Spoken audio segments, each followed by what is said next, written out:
Test, test, 1, 2, 3.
Yes. Hi.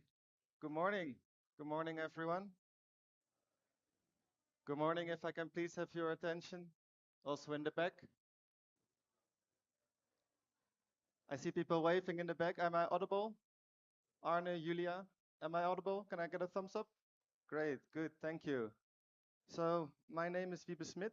I'm a Clim-Eat policy and innovation innovator, and I'm your chair for the morning today, the second day of the CSA conference on the title Science and Innovation. So I will be walking you through the morning today, but before we start, I would like to go get the energy in the room a little bit, just very quickly, because we might be a bit tired. So I just want to know from everyone, how are we feeling today? So just a very easy thumbs up if I'm doing well, thumbs down if you're not doing well. How are we doing? I see a lot of thumbs up. Great, good. That's good to see. So for me, what I want to like to start with is to have a very quick recap of yesterday. And what I would like to start with is something that we as Climate like to do, and that's being a bit unorthodox, business unusual. And we showed a very interesting video, I think, that was a parody of the Mission Impossible video. And it actually made me think of another movie, which where I would like to describe the sentiment or the feeling that I got yesterday being back at the university. And for me, that would be the movie Back to the Future, a little bit. Not maybe more literally in the sense of the title, because we're all back in this university, a beautiful venue that has been offered to us by the University of Brasilia. And I think for most of us, this is where our career started, right? For me, it has been 8 years ago that I graduated in a university. I was sitting in these classrooms. I was sitting in the very small classrooms that we've used for the thematic sessions. And this is where we discussed with our peers about our ambitions, our hopes for the future, our objectives. And I think maybe, at least for me, over time, I might have lost track of that a little bit. So for me, it's only been 8 years. For some of us, it might have been a little bit longer. So what I would like to do is to also for yourself to get back to that feeling, like how was I as a student? What were my ambitions? And if I look back to that time and to today, what has actually happened? And to be honest, for me, I think I was a little bit more positive in that time. So I think this setting that we're in now might also remind us on how positive we were back in the day, which ambitions we had, and how we can actually use those ambitions this week, coming weeks and the coming years to actually get to those objectives that we set for ourselves, but also for our future as a planet, if I can say it like that. So that was just a very quick sentiment that I had for from yesterday, and I just wanted to also highlight three main things that stood out for me from the content. So the first one would be around partnerships. We started with a ceremonial gesture by the different co-hosts who were jointly planting a plant. So each of them contributing a different element, one putting in a plant, one putting in the pot, one the soil. And I think that's also a really nice symbolic gesture of how we can work together, adding different elements to a whole and creating a solution or an outcome that can thrive or grow in a specific context. So I thought it was a very nice opening. Um, but it's also illustrated these partnerships by the deal-making concept that Danush introduced yesterday, the deal-making that we would like to use as Climate as a very core element of this conference to bring partners together and to really actively think about how we can work together to get to specific solutions and impact in our food systems. And this deal-making has been reflected in this conference through the thematic component. So we have the thematic sessions in the smaller rooms where we have very intimate discussions, I think, about the different topics. But another component that we have is the deals marketplace, which is where we had the coffee break yesterday in the afternoon, where each of the thematic leads have actually listed some key activities that they would like to work on in the coming months, coming years. And what I would like to welcome all of you to do is to have a look at those walls for the different themes and see what is actually going to happen in this space. And we have some sticky notes there available for you where you can write up your name, your contact, but also your ideas of how you can contribute to advancing those ideas by these partners in the room to actually advance solutions in our space. So that's in terms of partnerships for the people here. But I was also very glad to hear that Bruno Brazil from the Ministry of Agriculture mentioned that we would actively like to make a connection between this conference and the major conference happening next week and the week after in Belém, COP30. Because we have so many conferences these days and they're not always connected or aligned. So I think it's really nice to hear that we're actually actively trying to connect those two to make sure that the lessons from this week are also represented the next 2 weeks. So that's on partnerships. A second component for me that was super important was about the power dynamics. Always glad to hear Ishmael speak. I don't see Ishmael this quickly here, but it's always great to hear Ishmael speak about the role of farmers and the importance of power dynamics in the system. So for those who don't know, I'm actually based in Nairobi on behalf of Clim-Eat, and I moved there to be closer also to farmers. And I've been visiting farmers so many times, and they always tell me the same thing. They won't tell me there's an imbalance of power dynamics, but they will tell me like foreigners often come in and tell us what to do. So that basically comes down to the same thing. And I think it's really important to recognize that, of course, we all have our best intentions to work with farmers and for farmers. But in order to do so, we really need to make sure that they are also incorporated in the entire process of project design and project implementation. And I really like the suggestion by Ishmael that farmers should invite us and not the other way around. And as someone who has visited many farmsteads in Kenya and in countries surrounding Kenya, I would really like to encourage everyone to do so, because every time I get back from a visit and a housestead in a farm, I'm super energized and far more positive than I normally am sitting behind my laptop. So that's just one thing that I would like to give with all of you. And then my last point, the last concept that I think was super interesting was on the narrative discussion. So we had a hard talk discussing CSA and regenerative agriculture. And I know that many of us, if not most of us, have an academic background. And we love to think in theories. We love to think in concepts. We love to make sense of the world by framing it in a certain way. But change to me doesn't happen in a fixed setting. It happens organically, but it happens in a chaotic manner sometimes. So for me, getting to impact doesn't mean that we can actually frame what we want to do, but go beyond that and see if we can collaborate and actually get to the impact rather than thinking of the theoretical side of things. So, and I think what also a very nice thing was to hear from both panelists here is that they could recognize that there are many overlaps and that there are also positives to the different approaches and how people are thinking differently about doing certain things. But ideally, of course, we can come together under one umbrella and making sure that we can focus on impact rather than on theory. So for me, that's a very important thing as well. So I just want to close down then by one last sentence, and that is also going back to this video that we saw, that was also a bit narrated by Eminem's song, is that we have basically one shot to get it right. So for me, it's very important that rather than getting stuck in theoretical exercise, we should get down to action and make a real difference. And with that, I would like to close my reflection from yesterday, and I would like to go into today, into the program. So I think we have a holding slide for the program today. And we will start in a few minutes, few seconds, with a keynote presentation from the University of Brasilia. After which we'll go into a more interactive session. So I think many of us, we have worked in this sector for a long time, and we think we know pretty much everything there is to know, but we're going to actually test your knowledge in a fact or fiction quiz and panel. So it will be a very interactive session where we'll actually put you to the test and see how much you know about the field that we work in. Then we're going into a session on hot topics. So today is the Innovation and Science Day. So we had a lot of abstract submissions for this conference, and we highlight a few that we think are super interesting and promoting cutting edge science in the sector. So I hope that will be a super interesting session for us to learn what new ideas are emerging in our field. Then we'll go for a coffee break, during which I would really like to encourage you to go also to the Cool Innovations Corner, especially today on the Innovation Day, where there are a few very interesting technological presentations that you can see, but also have a good look at the poster session just outdoor, where we have a lot of interesting scientific abstracts that you can read through. After that break, we'll go into a parallel thematic sessions, which is similar to yesterday, in the hallway in the smaller setting, where we'll discuss the 6 different themes, after which we'll have a lunch break.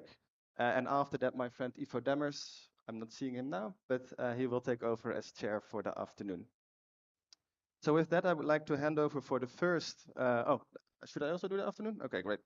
Then we go to innovation in dialogue session, followed by a coffee break, and again, opportunity to go to the Cool Innovations Corner. But like I said before, also check out the Deals Marketplace and see how you can contribute, followed by speed talks and a closing in the afternoon. Yeah, so then I will really like to go to the next component of today, which is the opening presentation.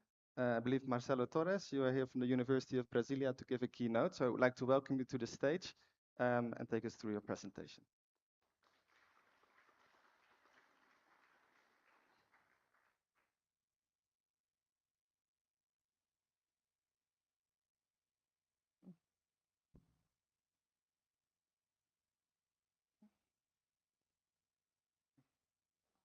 No? Yeah? Which one? Plenty here. That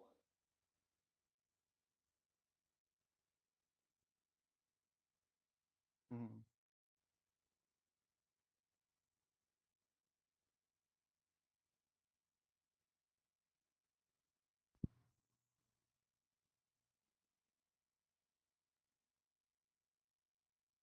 Yeah? Yeah. Good morning, everyone. I'm Marcelo Torres. I'm the head of the Department of Economics, and they invited me to speak a few words and about my experience and about what I think about climate smart agriculture. And it's a pleasure to welcome you here at the University of Brasilia, where I teach and where I live and where I have done my undergrad studies in economics back in the, well, forget. And I'm very glad to see in the audience many of my students, and which always makes these moments very special. Um, Today, well, they invited me to talk a little bit about what I think about science and education should be, why it should be at the center of climate resilience, and especially when you think about agriculture. And well, it's not new to anyone here in Brasilia. People that live here, we have all noticed in our daily lives longer and more intense dry seasons, delayed rains, stronger, more uncomfortable heat. This is pretty common here. And well, I live here in Brasilia since the late 70s, and I can really feel like literally the heat. And this is not just a local issue, but you all know it here. So we have people from the US, from Africa, from Europe, and you're seeing like stronger severe droughts, irregular rainfall, heat waves, new pests, disease, growing pressure on water resources, and so on. And agriculture is affected, of course, is affected. And in the but maybe common knowledge, but also maybe part of the solution, I think. And in my view, the key of making this happen is knowledge. And why knowledge? To illustrate a little bit this, I want to share one experience of my time as research scholar at UC Davis, where I worked with a group of researchers investigating the quantitative links between access to water and agricultural income. And in the San Francisco River Basin, our San Francisco River Basin, not San Francisco in California, essentially the hypothesis was straightforward. Rural poverty was strongly associated with the lack of reliable access to water. We treated water as one of the core inputs in a multi-output, multi-input agricultural production model embedded in an optimization framework. And you that's familiar with GAMS, so a lot of GAMS here. And we used two spatial scales, the basin as a whole, including like 500 municipalities and census data, and and also in a community level here. So we gathered like a primary data level, and around like 100 farmers. It's like it's near Brasilia, but it's part of the San Francisco Basin, and northeast of the Federal District.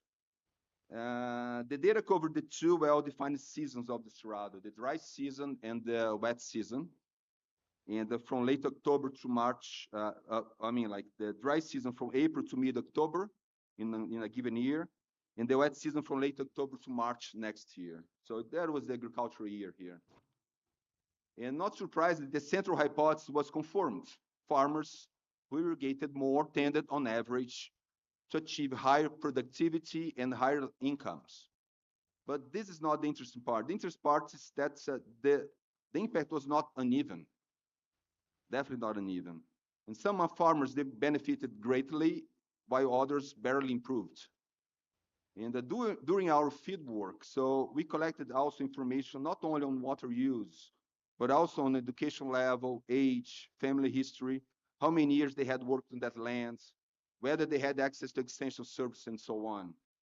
And what we found was that farmers with higher levels of education, more time in the region, and more accumulated knowledge about working that lands, in closer contact with extension technicians, consistently performed better in both the dry and the wet seasons, and ultimately had higher incomes.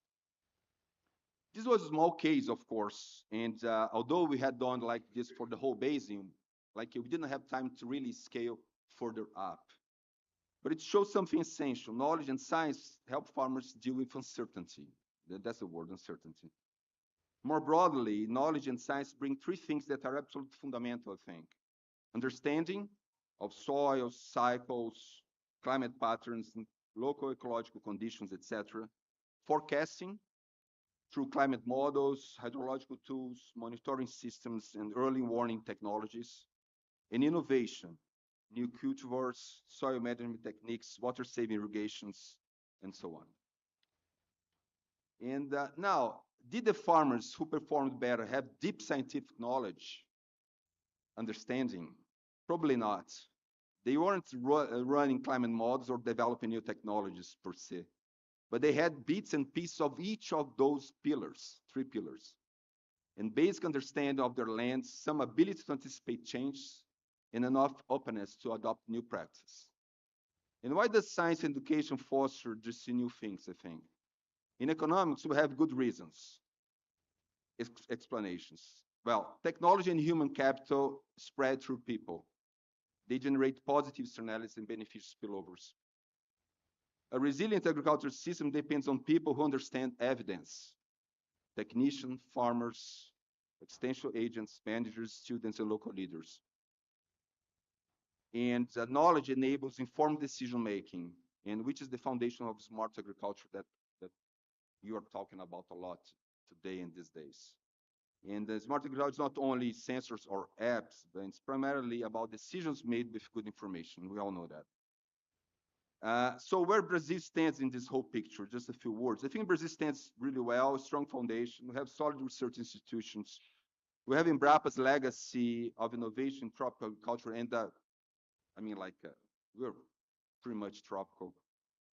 And we have expanding digital agriculture initiatives. We have an increasingly sophisticated landscape of climate-related policies too put in place. Luis here. And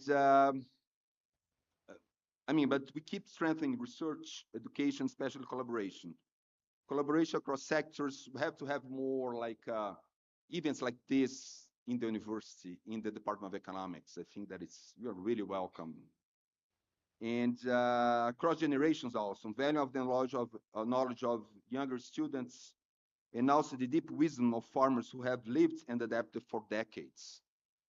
We should never forget that. Well, I think that's it. Thank you for inviting me. Thank you for being here. And I hope you all have a wonderful and very productive conference. Thank you.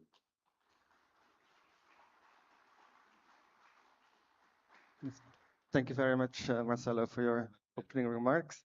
Great to hear from the great work happening in Brazil. So with that, I'd like to move into our next session, which is our interactive fact and fiction session. Luckily, I won't be in charge to do this for you. I've found someone much better than myself to take you through this.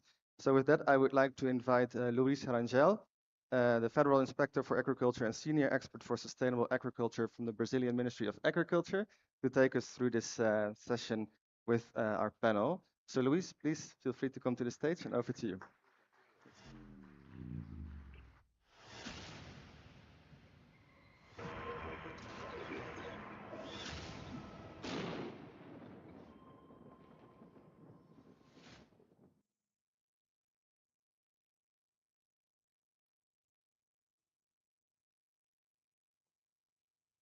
Good morning, everyone. So I'm so proud to be here to try to organize this Factor of Fiction. So it's so exciting because it's a kind of, auditorium presentation. So in Brazil, it's very famous. So I try to introduce, of course, the ideas. We talked about the narratives yesterday. So we need to thinking about that. We really need to uh, work with narratives, understand more the narratives, and the responsibilities about for researchers or the public policy makers is to try to deal with the truth. So the idea about this factor fiction is work of that and to try to, dealing you to thinking about what the fact, what the fiction. So I need to invite my uh, partners. Yes, I need to receive here. I'm not I never did it before, so excuse me.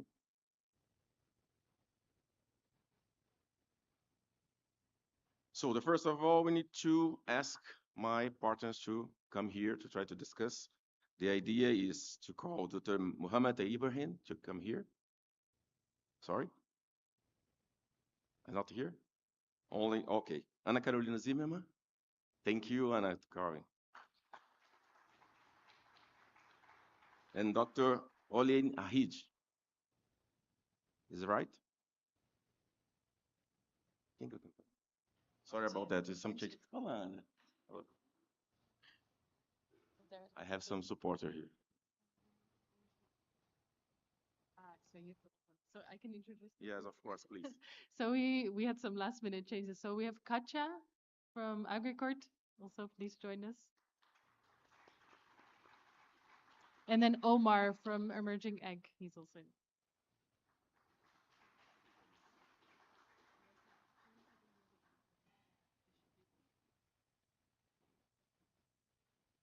So, hello. So, after these mistakes, so I'm sorry. So my first time in the auditorium room. So thank you very much for coming. So the idea is to try to give you some ideas about some myths. So I invite my partners here to try to please thinking about which kind of myth you thinking about agriculture and sustainability. I give you words, 30 seconds for each of you to thinking about and say to the auditorium which kind of myth is more bothering you. Okay. Is it on? Okay. Hi, everyone. Well, first of all, my name is Omar Farhat. I'm a young Moroccan agricultural engineer and happy to be here with you today. So one myth that strikes me a lot is when people say that mitigation is meant for developed countries and adaptation is for developing countries or poor countries, or to say that these are two completely separate agendas. For me, when we look at climate change and looking at the fact that it has no borders, the solutions that we're providing, neither should they have borders. So both of them should be considered in the same way. And when we look at soil health, good water management, and smart livestock systems, both can contribute to adaptation and mitigation. And we need to look at them both in the same way and not separately. So that's the myth that I want to debunk. Great, Omar. Great words. Carolina, you are Brazilian. I am. I'm a Brazilian farmer. Oh, Brazilian farmers. Yeah. Yes, so young and farmer. So please tell me, what are you? Thank you. It's great being here. I was also raised here and I studied here as well. I'm a Brazilian farmer. We also have a retail shop, so we deal a lot with farmers. I'm a farmer myself. We have crops and also beef cattle. And right now we are also we started a new company about artificial intelligence to monitor the outcomes of farmers and also to help farmers in that way. And I'm just gonna say a few networks that I'm part of that maybe some people would interested in join. One of them is Nuffield International, which is a network of people related with agriculture, and then we can research a topic. So if you're interested, that's something nice. For Brazilian people, I was also part of the CNA, the National Confederation of Livestock and Agriculture, the youth program, which is great, and also part of the World Farmers Organization, which are together with CNA also having an event today and tomorrow. So those are great networks. So the myth I'm addressing right now is that farmers are not partners in sustainability. It's the other way around. So I truly believe we can also be part of the solution, also helping, first of all, in terms of food security. Second of all, in climate change. And third, also with energy transition, especially if we're talking about ethanol and everything else. And the second myth is that it's not possible to have sustainable intensification. And I can prove it myself in our farms, especially the smaller one that we have. It belonged to my grandparents. We bought the farm. They had degraded land. We didn't have much information, as you were saying, the previous speaker was talking before. And right now we have seen the pasture as a crop. So we've added the pasture. We have more beef, and we are also reducing methane because in the nutrition we are also having additives. So we can talk about that throughout the discussion, and I'll be here also for us to speak. Thank you. Wow. So that surprising you? Yeah. Great, great, great. Katja, please, what are you thinking about? What the myths that we need to discuss? Well, I would like to build on the power session because I think there is a little bit dangerous narrative and myth that science and researchers are just these innocent Nobel saviors. It's not true. We all know it may be here, but it's not so recognized everywhere else. And there's a lot of vested interest, uh, business interests, personal interest, and giving up power. Everybody says, oh, it's easy. Yeah, we do participatory and so on. So we are running or coordinating a farmer and farmer organization-led action research on agroecology. And everybody was very, oh, what is the methodology and so on. I said, well, we worry about that later on. But first thing we do is we put the budget with the farmer organization. Oh, in some countries, very difficult to find any researcher who wanted to participate because they say this is wrong, there's not enough money for us, and so on and so forth. And in many traditional or conventional research projects, it's like that farmers are invited to participate. There's not much, there's maybe a little bit of budget for them to do something. Then we say it's wonderfully participatory because farmers do the monitoring and demonstration plots all for free. Yeah, good. But this is not really power sharing, is it now? So I think it's important to be honest about this and also recognize that if you really want to work in this kind of participatory way and really genuinely recognize other type of knowledge systems, you need specific mindset, you need certain skills that are not necessarily part of, for example, agricultural university curriculum at the moment. Great, great. It's interesting. So the part of the show is to try to create a kind of, a play between the auditorium and our experts here. So the idea is to please take your phones. Yes, everybody have a telephone. Yes, of course, yes. And of course, we have a Wi-Fi here, and you can connect it through Wi-Fi. This is a car code if you want, because you use a software to try to interact between the audience and the experts. So the idea is to try to challenge you to answer some questions, to try to understand what myth and what facts, and to try to work on it. After that, to try to push forward the discussion about the truth, to push forward the discussion about what reality. Yes, we use these platforms, Kahoot. Wait, because the participants go there.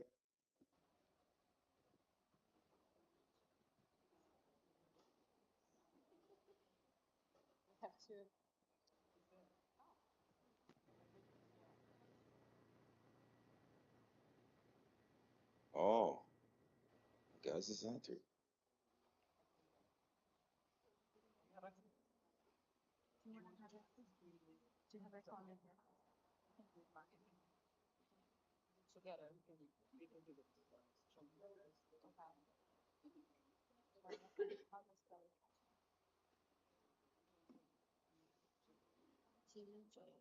Everybody's okay? Anybody have some problems to try to connect? Can we start?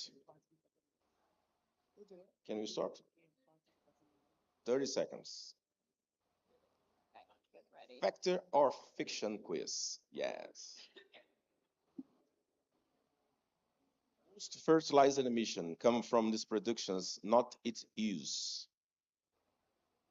Facts or fiction?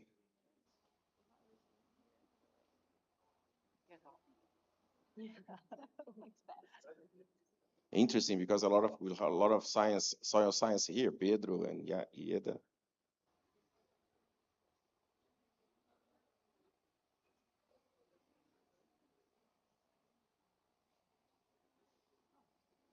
It's okay. Next one. No? Oh, it's a lot of time. So let me thinking about that. What are you thinking about that? Can we start? Can we start with the? So 25 thinks true, 36 thinks false. So I open the floor here for my friends to try to. Carolina, what are you thinking about it? It's true or false? Because it's a farmer. I'm just gonna say something. There's a difference between application and production, right? That's my only tip. Great, great. Omar, what are you thinking about? Um, well, I think we need to look at the scope emissions. We usually, when we think about fertilizer, we always think about its production and where it comes from, and we think about mining and we think about all these things. But where the most emissions come from are from what we don't see: the transportation, the application, and what the farmer does with it, the tractor use. All of this also it does emissions. So about fertilizers, when we are thinking about them, we need to look at the triple R, and a lot of you are probably familiar with it: the right usage, the right rate, the right timing, and the right place. So these four things are really crucial in the fertilizer production, and are like the things that we don't see when we look at emissions. So it's not only the production; it's all everything else that is not production. Yes, Omar. Katja, what do you No, think? I leave it to the experts. I'm a Okay. philosopher. Can I put some clue in this? Because it's interesting. We work about that, and we need to think, like Omar said, in the life cycle approach. Because fertilizers, since the beginning, of course, we have some emissions, and we need to share the responsibility about how can we improve the use for less emission, and how can the companies can do the same in the production. So, of course, is a emission between the two ways. Next one.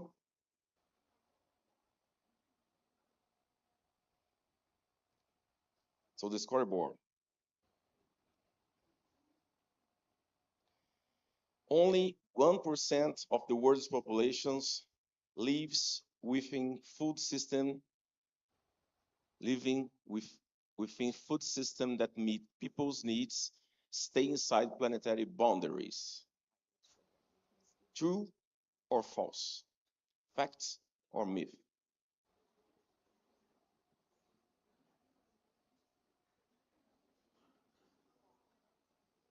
Great. 35% true.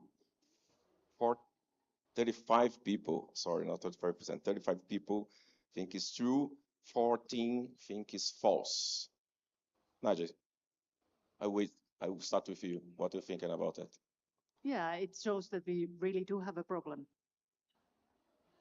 Eat less meat.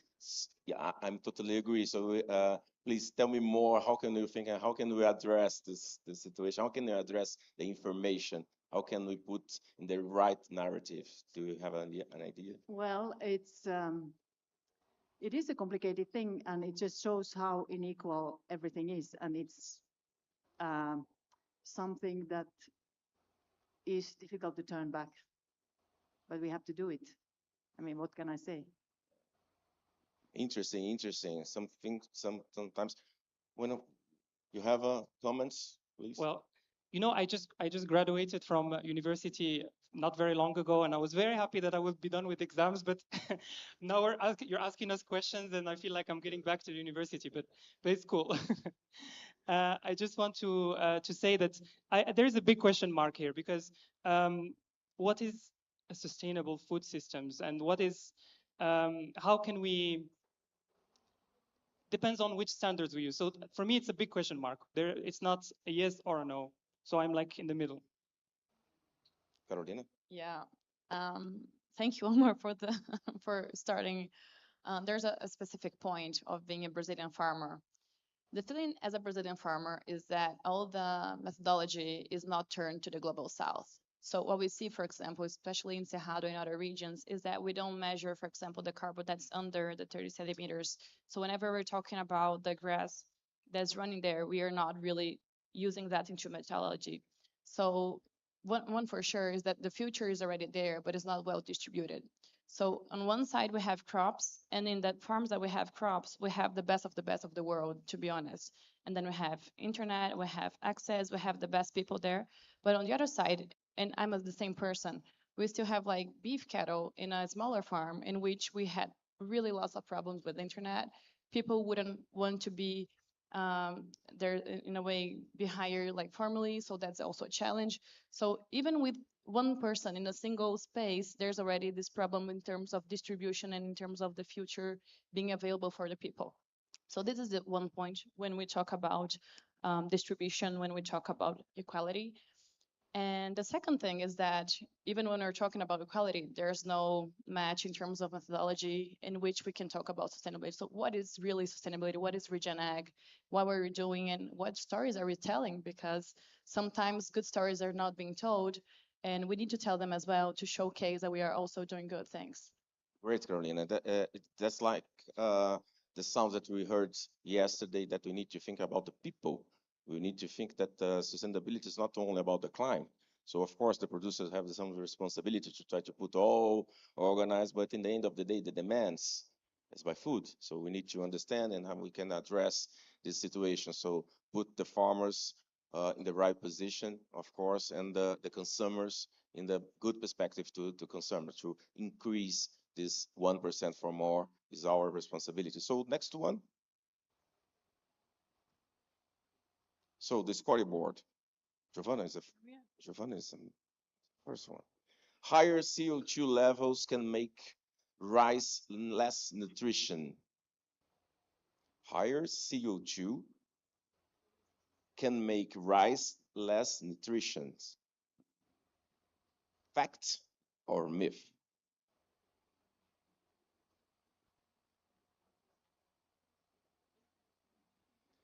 So 32 people think it's true, 19 people think it's false. Any one of can you? I got it false, so I need someone else to clear this out to me. Yeah. We don't have an expert specifically in rice, but I don't know if you have in the plenary some research or scientists can try to help us. Please. Here.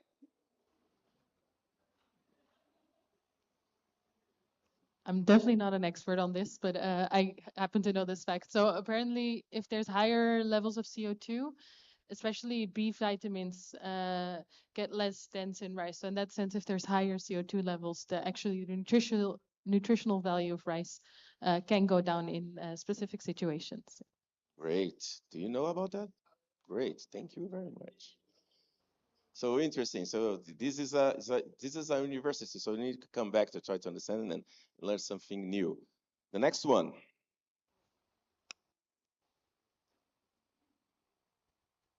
Scoreboard. So Simus, take the hat. Great, great. So about $700 billion in agriculture subsidies are paid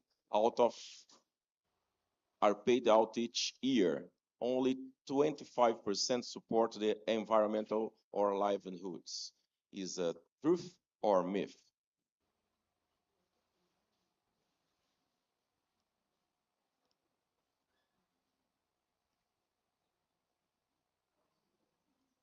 So 34 believe it's truth, 19 believe it's false, and the right answer is false.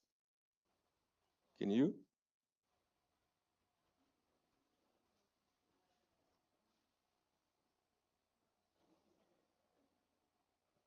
Oi.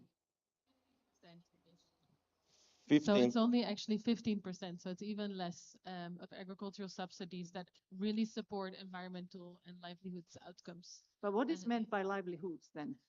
So it's anything that specifically supports farmer livelihoods. So it's a calculations from World Bank. They did an assessment. So it's 85% that um, support maybe in like directly livelihoods in the sense of that they reduce costs, but it's longer term and environmental outcomes together that they address the subsidies. Great, great, great, great. Next one.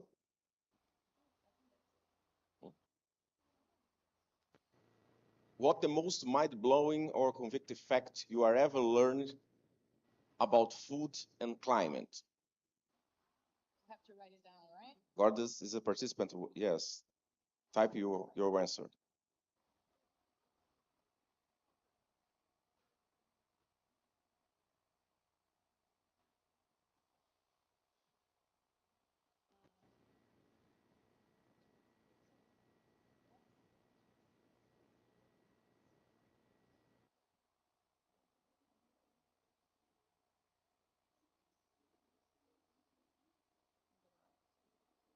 Have 3 answers.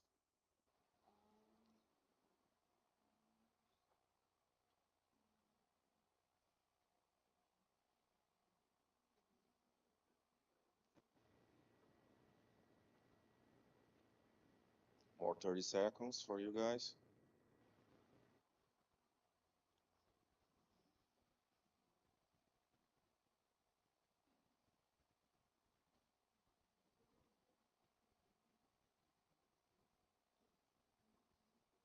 So that will be very interesting to you to try to. 14 seconds.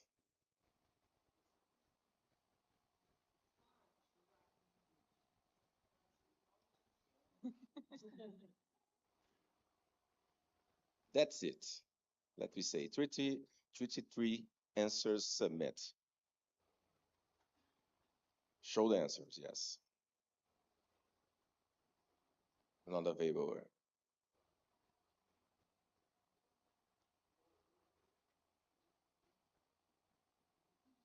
No, please don't skip the answers, please.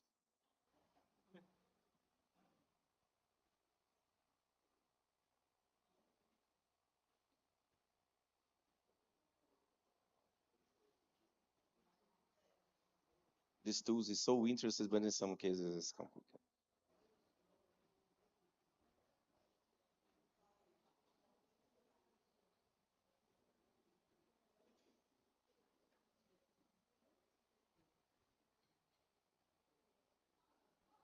Oh, can you try again? Section. What about section summary? No. Ah, check some summary.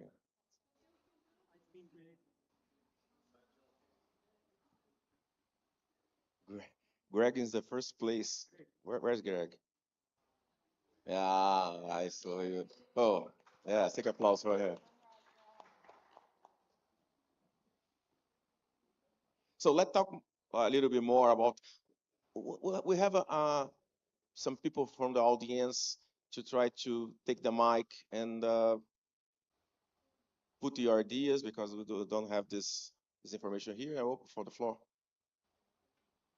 Who send a good question for us and try to explain a little bit more? Anyone? Greg, you are the first. Please tell me about your suggestion. What you type? What you type it in the.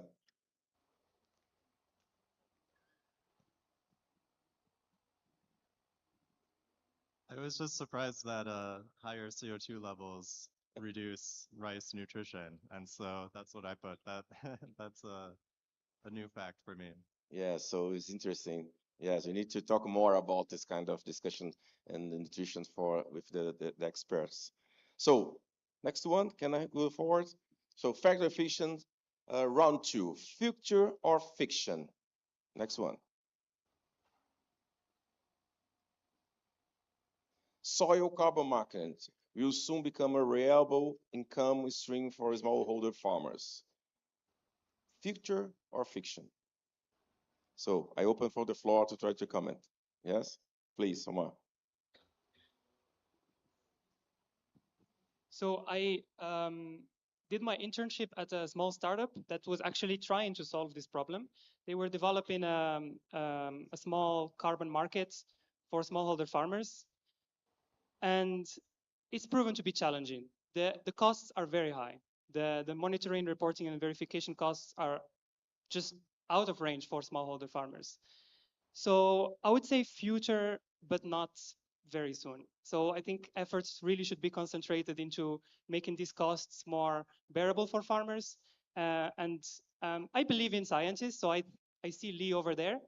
I really believe in soil sciences, and I think there is a very strong evidence that this actually works, but it's just about the costs and reducing them for farmers. Great, Omar. I like your answer.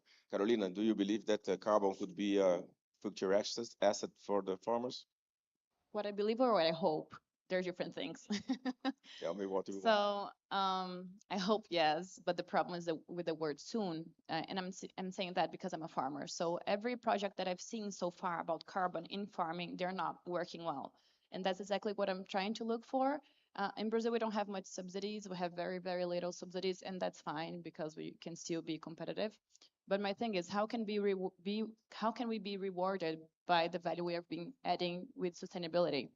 And there's quite a few, I was talking about methodologies before, but there's quite a few criteria which are not being created for include in the global south. And I can give you some examples.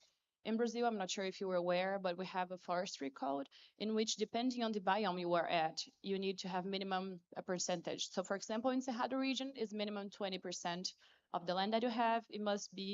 Um, it must be native vegetation. So can you guess in the whole Brazil, what is the percentage of Brazil that is still native vegetation? Someone can guess? 40? 25? 66% of Brazil's size. Yeah, thank you. You're very close. 66 of Brazil's size is still native vegetation. And we don't know that. And we in Brazil have you seen the size of Brazil? How many countries could fit in that state? And I mean, of course, I'm against deforestation. That's not my pledge. But what I'm saying is that we keep saying bad things about Brazil, but we don't know the context we're in. And there's a difference between illegal deforestation, legal deforestation. We have one of the hardest forestry codes. What we struggle still is into having transparency and then reinforcing the law in that sense. But when we talk about Vera, for example, of those standards, we say we cannot have in any of those in the region we're doing some carbon schemes. We cannot have even legal deforestation in a period because this is going to have something happening. But also that's tricky. I'm going to give an example. Recently, like 3 years ago, we started doing a dam in our farm, a big dam, about 100 hectares. We had to move the land from one place to the other to create a dam, but we also reforested with with specific species. But because we have the dam, we cannot add that to the carbon markets. On the other hand, if we do that more than 10 years later, we're going to lose additionality because additionality could go only the baseline could go only 3 years less. So how can we be part of it? Because all the criteria doesn't make sense. And if we're talking about smallholder farmers, it's even worse because we don't have scale enough to do it, and because the costs are high, and because people don't want to do it. So again, I still hope for it, but so far I don't see how we're evolving in that. And farmers are doing things, but they're not actually having the money themselves, even if they're doing things. Yes, the hope is very, I, Yeah, it's yes, true. great. Katja, do you have some comment? No, I think with these carbon markets, trying to be perfect is actually prohibiting us to do good. Because as she was very well explaining, I think there are very many good things happening, but then you have too tight requirements. And I understand you can't water it down totally, but also these additionality requirements, very heavy measuring verification, is not doing any service. If you really want farmers to benefit and nature to benefit, you have to change the logic of these schemes, and then they could work very well. Great. We can perceive that MRV need to be rethinking about this kind of the challenge for the future, and of course to looking for the smallholders because we need to introduce this technology. So I totally agree with our partner here. So can we move forward? Oh, you gave a game pin? I don't know. You only no, this is only for us. It's over there. Oh, yeah, yes. Can we? Yes, we open the floor for you guys. You have some comments about the soil carbon? Any? Yes, please. Yes, okay. The mic.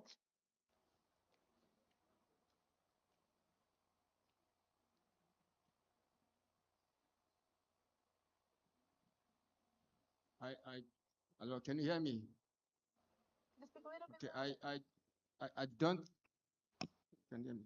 I don't think that they will become a reliable income stream for the smallholder farmers for the reason that by their nature, markets by their nature, when it comes to farmers, they deliver badly as a market. It can be a carbon market, it could be a groundnut market, it could be any market. The DNA is that it delivers badly on the primary producers, on farmers, and very well on the other actors. So if you use that formulation, that markets are inherently delivering badly on farmers, then any market, carbon or otherwise, if one has to be cynical, is going to do the same. So we're not going anywhere until we sort out the power imbalances in markets. Please. Okay, great. So, hi everyone, I'm Lee Winowicki, a soil scientist. And as we know, 40% of the Earth's surface is degraded. We desperately need to bend the curve on land degradation, and that means investing in soil. So I see carbon markets as a potential to start bending that curve and rewarding farmers, pastoralists, land managers to invest in soil, because we, as Katya said, are demanding so much from farmers and pastoralists, and it's time to bring back some financial incentives. Thank you. So great. Yes, applause for her. Great, great, great. Great, great. Can you move forward, Noah? Or have another position? Yes, two here. Yeah.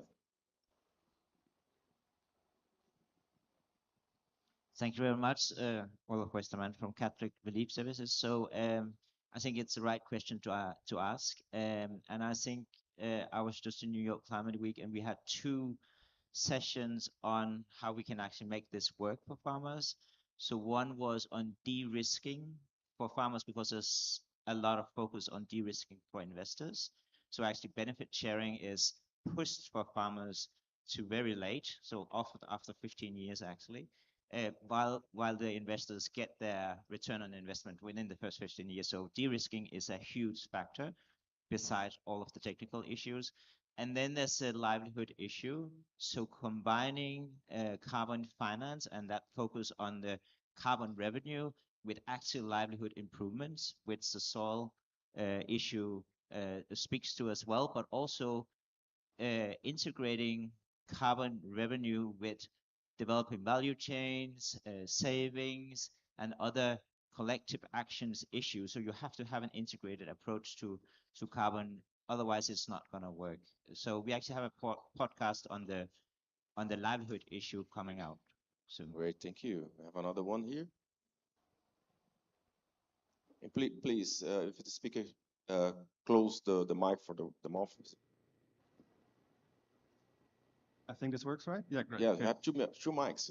Yeah, sorry for that. No, I just want to make a really quick comment, and also seconding Anna Carolina's point about the word soon, right? So actually, last month, Clim-Eat organized a convening in Lilongwe, Malawi, with four governments from Malawi, Kenya, Tanzania, and Zambia, actually, on repurposing programs for soil health, in which also carbon markets and carbon projects were discussed. And here also the issue was around the timeline for actually getting monetary returns for farmers in these types of projects. But we were joined by one professor that some of you might know from the Wageningen University, Ken Giller, who is also a soil scientist. And he was also addressing the fact that when applying integrated soil management practices on farms, it's not necessarily only for the carbon returns, monetary returns, but you're also storing more carbon in the soil, which can then also contribute to higher yields for farmers. So that's an additional benefit in which they can generate higher yields and therewith also monetary values in that sense. So there's the issue of like additionality or additional benefits just next to the carbon market returns. I think that's just one comment I want to make. Great. A lot of information to try to correct the trajectory for the truth and the narratives. So can you move forward? Yes. Artificial intelligence will make the farming more adaptive than ever. I open for you guys. Who can start? I'm suspicious as well because, as I said, we You just have work a. with it, yeah. We just open a. I mean, we are just the technology is actually from Spain. It's called our company is called TerraVision. By the way, I do have an Instagram if someone wants to join. It's called A Carol, DOAGRO. In Portuguese, it's A Carol do Agro, which means A Carol do Agro, which means the Carol from agribusiness. I have all the links there of the networks and everything if you want to join. I believe artificial intelligence is changing everything like internet changed our lives forever. My problem is how we can make this accessible for everybody. So it's already happening. We can already see the models and how we can have variable tax rates and we can do so much thing with it. But the problem is everybody having access? Are we actually making the distance bigger than is already happening? But there's so many things we can do. We can already see even the disease. There's ways you can put like the cell phone and then understand what kind of disease you have and what kind of disease you can't. You can see already with drones and the proper route. You can see so many different ways in terms of artificial intelligence. They're great. But again, how are we going to make everybody having access to that, especially when we don't have internet in the whole country? So please follow her in the Instagram. It's amazing. She's amazing. And it's interesting, Carolina, because we think about Brazil is the second country with more digital in the world. So, but also we have some problems with it because we need to give more accessibility for the guys for the IE. Do you have some comments about that? Please, Nadia, can you start? Yeah, I can maybe say something. I believe in artificial intelligence when it's intelligently deployed. And what you were saying about the basic infrastructure, I think that is also something that we often forget. That we talk about climate and then it's fancy things and so on. But in many countries, actually, climate action starts from building a proper road, having internet access, and so on. I think that's, together with artificial intelligence, very important to remember. Totally agree. So I am also a Gen Z. So we are usually referred to as tech savies and accept or receptive to technology in general. But for me, artificial intelligence, and as the other speakers have mentioned, it's about who has access to it. Because there is this, I'm a bit scared also that these technologies and AI will only be possessed by big farmers. So for me, there is this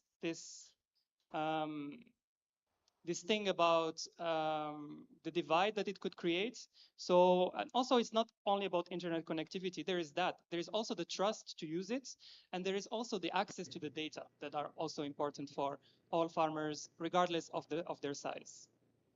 Could I add something in Omar's speech? So one of the things is actually the tool itself, and the other thing is how it's the tool literacy. So I'm going to give you an example of my farm, the small one with beef cattle. We do there are 3 years we're trying to implement traceability with a ear tag, and we can't because the people there, even though I've been there 1,000 times and told them 1,000 times, they cannot connect the cell phone into the way with the Bluetooth because they keep forgetting, and you need to go out and come in. So every time there's lots of rework, and we don't have the proper numbers, even though I have a system and even though we have all the information, but we still don't have the literacy. So how we're going to be using these tools that already exist, even though people still have troubles in terms of writing or doing basic math? And with the internet also, so some people have access with TikTok and etc., but we are not exercising ourselves to know how to use. We're getting dumber and dumber with other generations. It was, we're getting some problems with that. So we need, again, to talk about education and basic stuff, as Ketche was saying, in terms of how we talk about infrastructure and roads and how we can make sure, to go to the farm from here is 3.5 hours, and in 3 hours, I don't have even signal phone to call people. And I have good access. I mean, I speak English. Not everybody in Brazil speaks English. So we're talking about very, very different contexts. Sorry, if I may just come back to the question, future or fiction. I would say this is future possible, but with very big conditions. That's what I would say. So we need a lot of work to do that, to be a reality, because the future is right now, but we need to move forward for the connectivity, something like that. Next one, yes, we have only 5 minutes to end. Oh, we have all this audience contribution, please.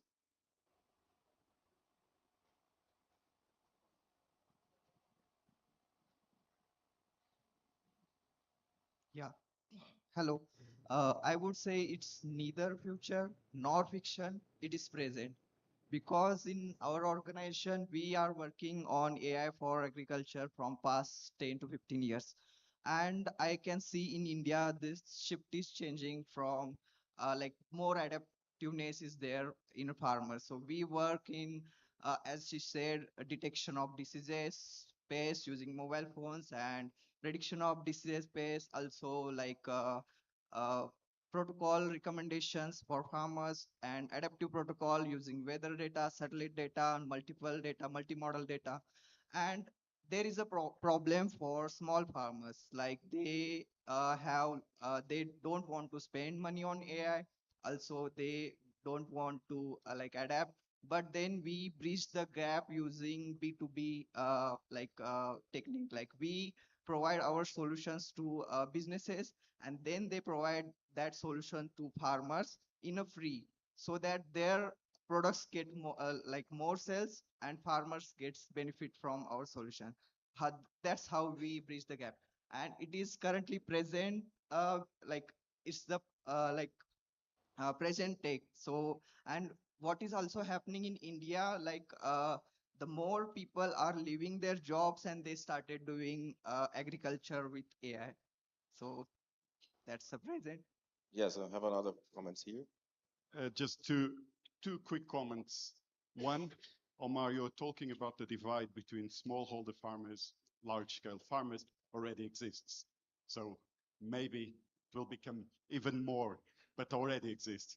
And the other comment is what is common between rural areas in the world is connectivity. I'm Pedro Carvalho from Innovate UK, and connectivity in rural parts of the UK is a main problem for automation. For example, I live in a rural part of England, a small village, and I don't have a decent internet connection. So it's a problem across the globe. So just two quick comments. Oh, great, great, great. We have only 2 minutes to try to finish. So I tried to ask for the last questions and 30 seconds for each our panelists here to try to, by 2035, most agricultural subsidies will be rewarded climate-friendly and nutrition-positive farming. Is a future hope fiction? What about that? And the final comments, of course, In after this that. time frame, I don't think so. It's too quickly. It won't change so quickly. Yeah, the same. And Lian also provided some numbers that reflect that. It's fiction for now, but maybe. Can I just add? I don't think it shouldn't be just subsidies. It could be business. I mean, we can provide solutions. And as farmers, I think we should be business persons in which we're talking about feeding people. We're talking about having great livelihoods for people and also social aspects. But we also should earn money because that's how it can be sustainable for real. So of course, subsidies is good for whoever needs to have subsidies, but we also need to make it sustainable in all the ways, even as a business. And business shouldn't be a bad thing if it's in a conscious way and if we're doing good things for the planet. I love it. These three answers. It's amazing. Short and directly. So we need to think about that to connect, for example, for the contributions that we need to put the market to work together and to try to improve the markets and not with subsidies. So that's very good. That's very good. So I need to say thank you for my friends here. It's a very good opportunity for me to try to be moderator in this kind of plenary. So I ask for some apologize for the people for coming. Thank you very much to invite me to be in this position. And please, we really expect that to create more information to try to move forward, to push forward the truth about the sustainability in agriculture. Of course, our panelists is with us here in the coffee break and try to share some another ideas. So thank you very much. What?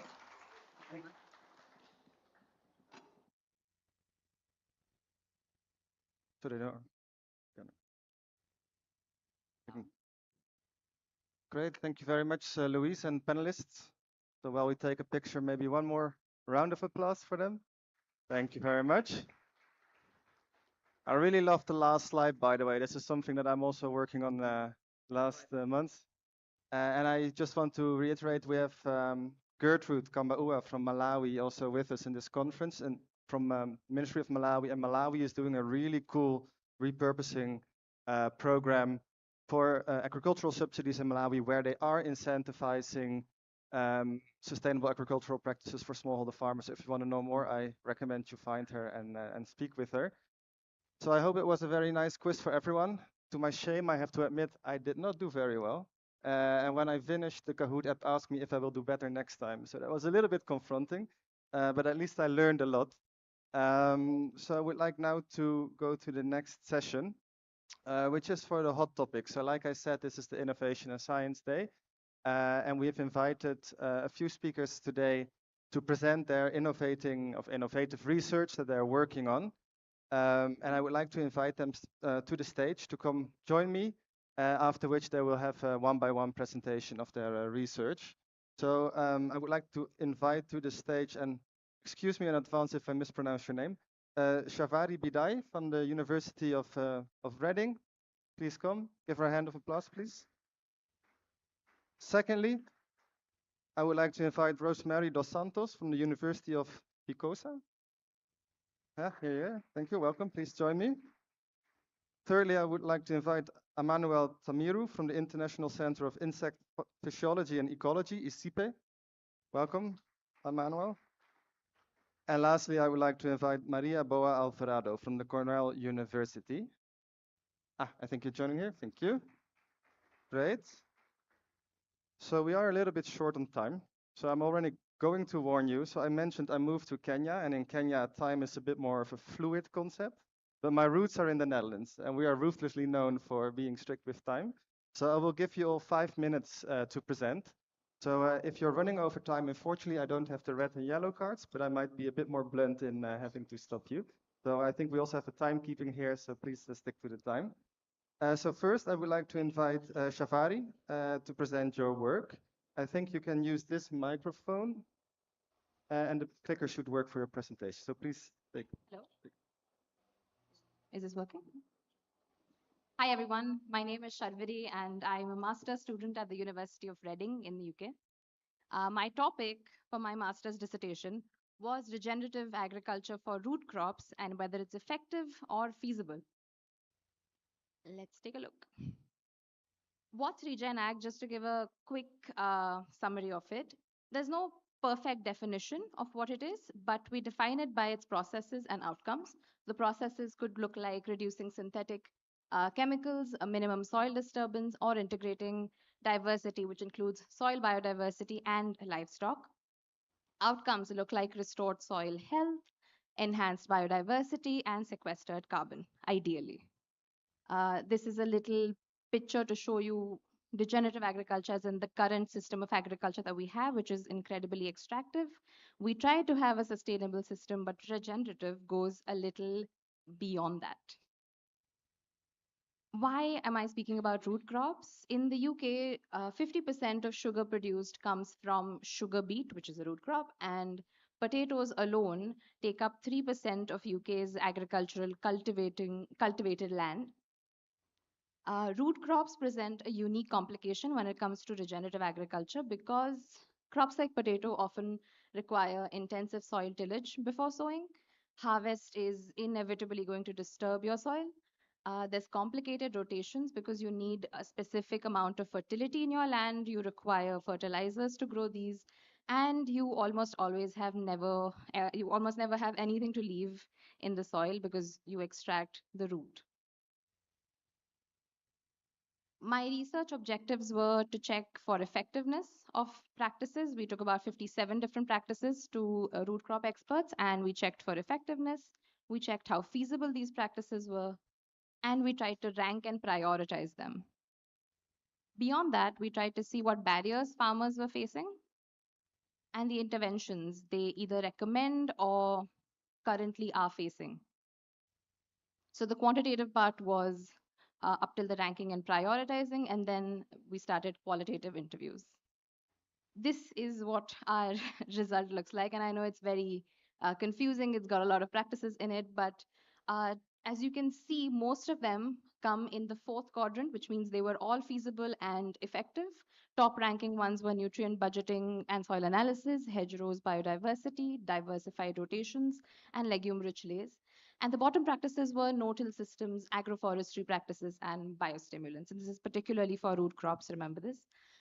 No-till, just take a look at it here. It comes in one of the bottom practices, but a very interesting phenomena comes up later in the research. When we started doing our interviews, we found out there is a feasibility lag. So most farmers do acknowledge that these practices are effective. They know they are good for their farms, but feasibility of these practices keeps them from applying, of course. About 40 practices showed up lagging in feasibility alone. Divergent pathways. So most of our respondents were divided into these two schools of thought. One said that no-till was their central tenet and all their other practices would revolve around that. And the second said that the central tenet should be not using any chemicals because organic farming or organic horticultural products will pay you a premium. And so, depending on that, some practices like no-till showed up very highly ranked for some farmers, but very poorly ranked for the others. But the whole analysis of it all was that most farmers said no-till did not work for root crops for them. Barriers and interventions. So, from our interviews, we were able to tell that more research needs to be done on farm, recognizing the limitations of the market and not just in the laboratories. Key barriers. Now, we found out about 30 different barriers, but here are the three major ones. Machinery gaps, so equipment for controlled traffic farming or laser weeders, etc., are not available to farmers. One of the interventions was you could either share with your peers or create your own incremental alternatives to the existing equipment you have. Market interventions would be financing schemes or the markets themselves providing help to the farmers, and policy interventions would be farming equipment and technology funds, which interestingly keep changing their policies every year. So we don't quite know if today the equipment that is funded will be funded tomorrow or not. Supermarket aesthetic standards. So there is very specific standards for what an onion can look like. It has to range from 50 millimeters to 90 millimeters. Oh. And anything beyond that is not acceptable. So I think supermarkets here are the major point where most innovations need to come from. All right, thank you so much. Great. Thank you so much, Tapari. And apologies for cutting you a bit short, but we have a very tight schedule to follow. So secondly, I would like to invite Rosemary dos Santos. Please come to the stage. Give her a warm welcome.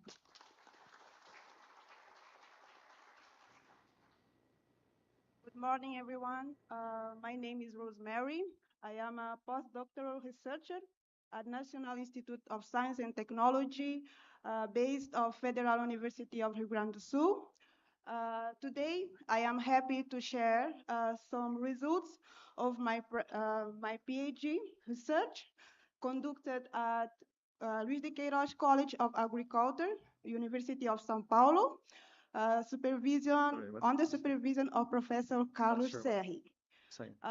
This presentation, the title of this presentation is Soil Carbon and Microbial Response to Integrate Agriculture System in Brazil. In Brazil, pasture degradation is a major challenge for soil-based climate solution.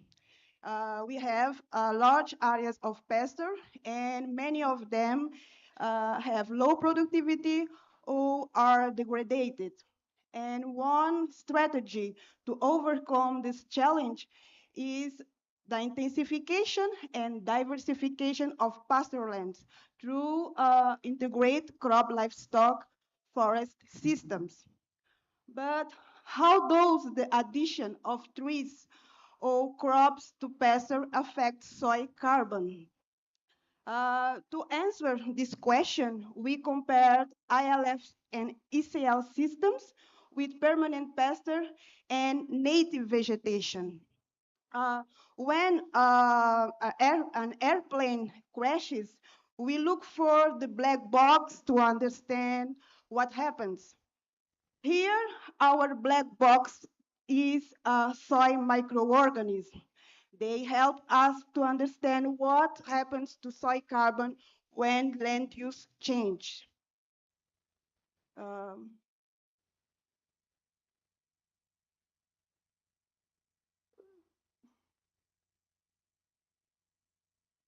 I collected soil in two sites of Brazil. I will call site 1 and site 2. And site 1, from native vegetation to permanent pasture, and to permanent pasture to ILF and ECL system, we didn't observe a change in soil carbon. But in site 2, from native vegetation to permanent pasture, we also didn't observe change in soil carbon, but in the ILF and ECL system, soil carbon decreased. And this loss was critical because it came from the mineral-associated organic matter, the most stable pool of soil carbon.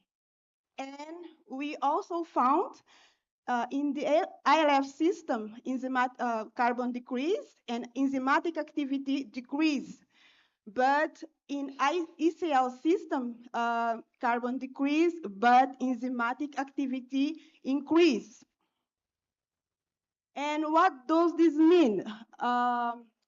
In the ILF systems, the low carbon or the low carbon content is related to low carbon inputs from pasture. And the key is maintain productive pasture and control the stocking rate, avoiding the overgrazing.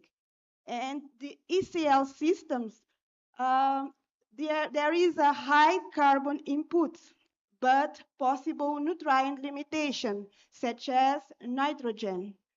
The key here is nutrient management and control the stocking rate.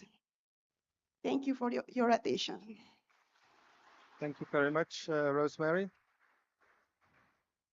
So we'll have a dedicated Q&A once all four speakers have done their presentations. So please hold any questions that you may have. So thirdly, I would like to invite Emmanuel Tamiru to present on your push-pull innovations with the Insect Center.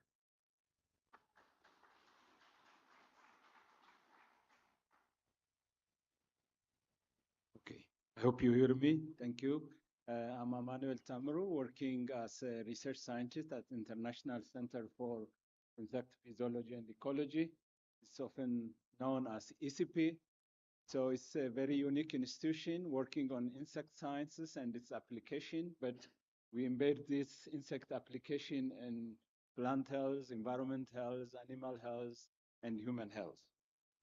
So today, the topic will be focusing more in sub-Saharan Africa. I know, as spoken by many speakers here, the climate effect doesn't have borders.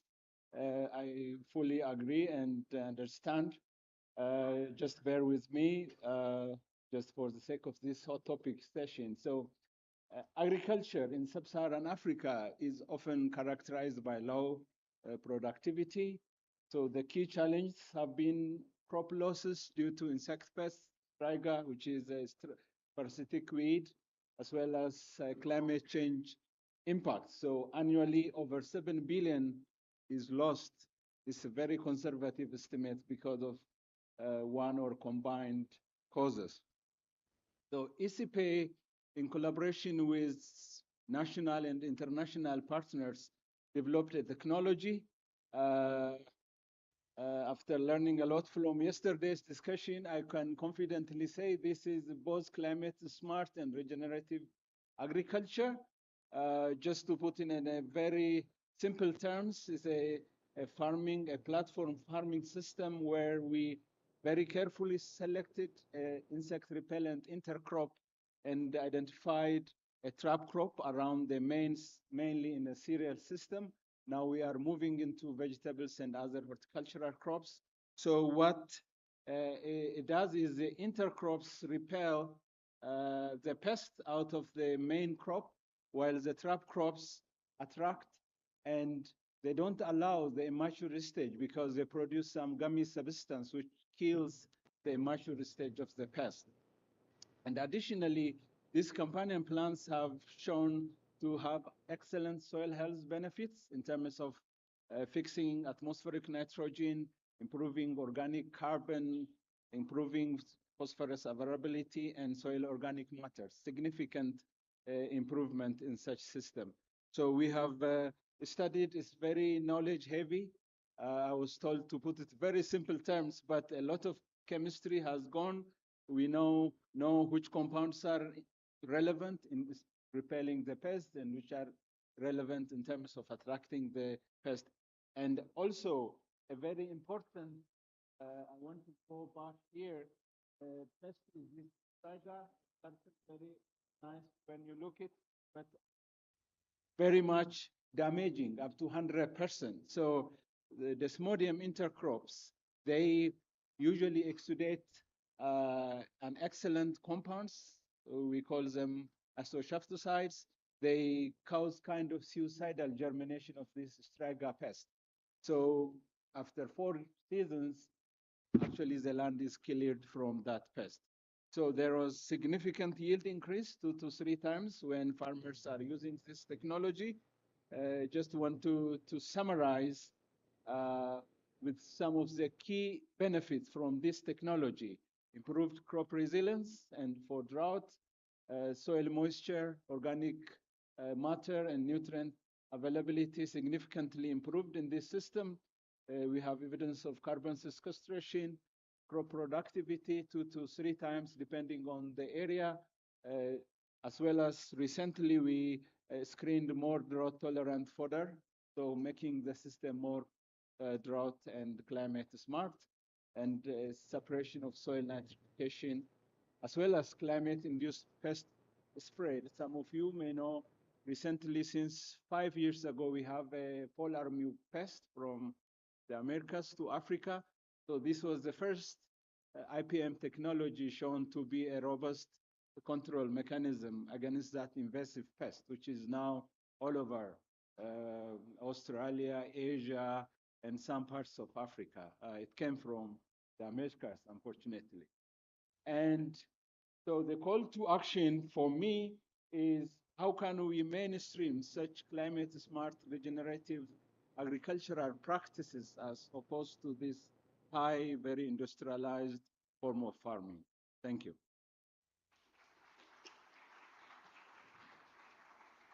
Great. Thank you so much, Emmanuel. And I have to say, I've been visiting some plots in Kenya where some of these technologies are trialed. It's super interesting to see. And I've also had the luck to visit Isipe in Kenya. So if people are interested in insect farming and insect technologies, I would also recommend you to visit them.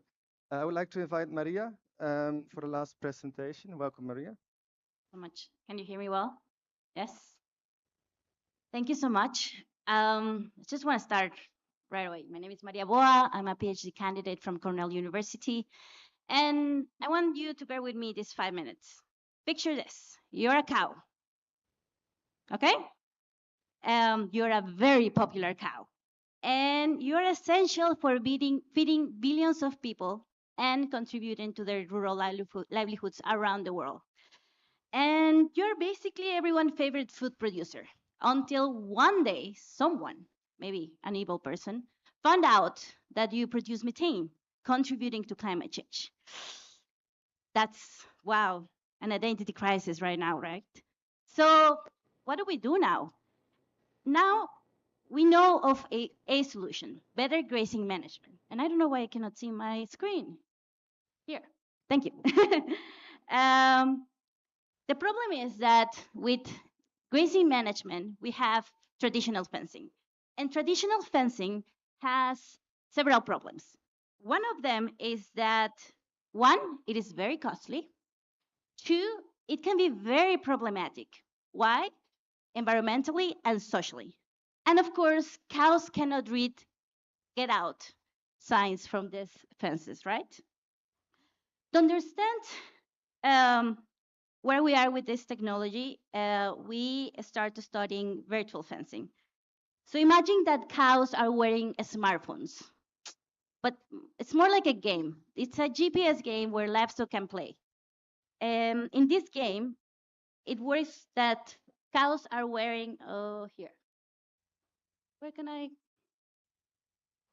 So forget it. Cows are wearing a collar, and this collar is giving them special powers.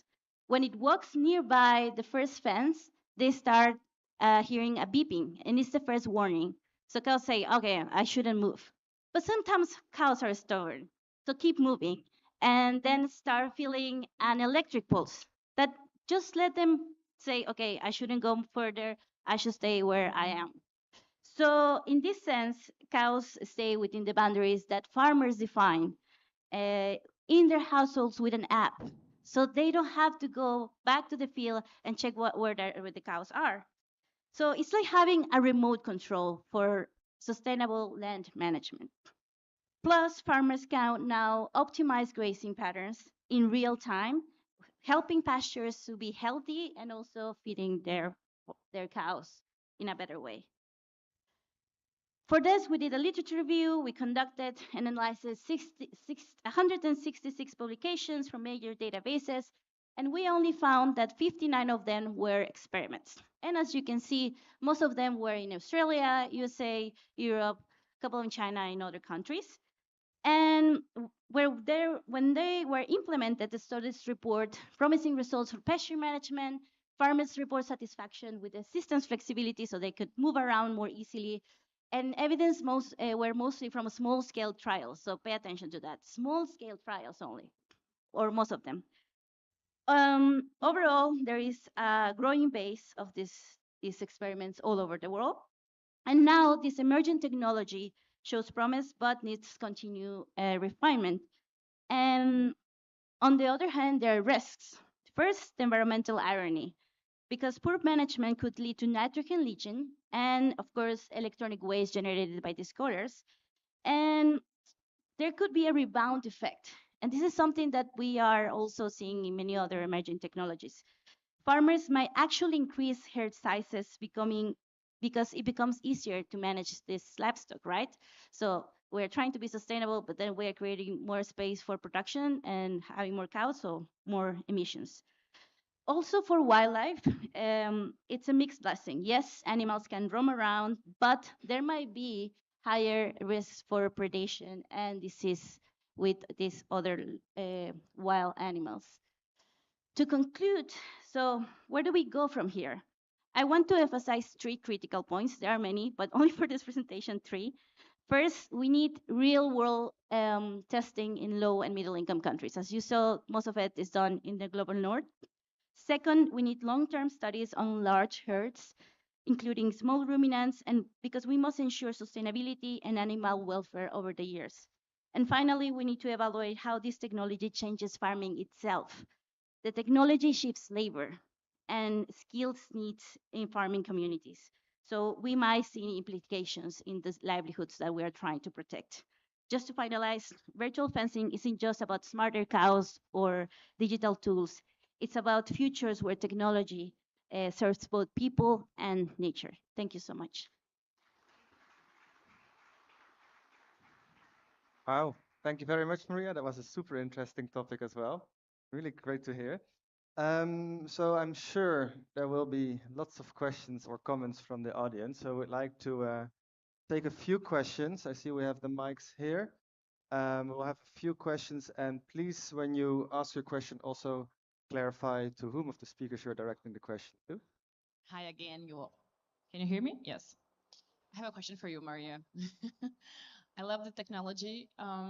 Do you know when we're gonna have something available for, especially for male, in larger numbers, and which because the color is too expensive, and normally it's for calmer cows, and you can see like maybe dairy or something, but we're talking about meat and males and large numbers, especially semi-confinement. Is there any technology close by or something about it? Thank you. Thank you so much. So, heads up, I'm not a livestock expert. I'm a social scientist. I'm wearing the responsible innovation hat right now. But as far as I know, right now there are 5 companies around the world making this technology available, mainly to large-scale farmers. And right now, that this technology is not for confinement um, spaces. The context right now, it is for spaces where you can have some kind of buffer, and because the precision of it can be a couple of meters that can make a difference in confinement spaces.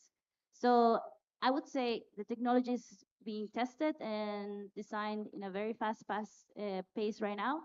I would say it's what is it? It's a fiction or what? It's gonna happen, but just give it a couple of years.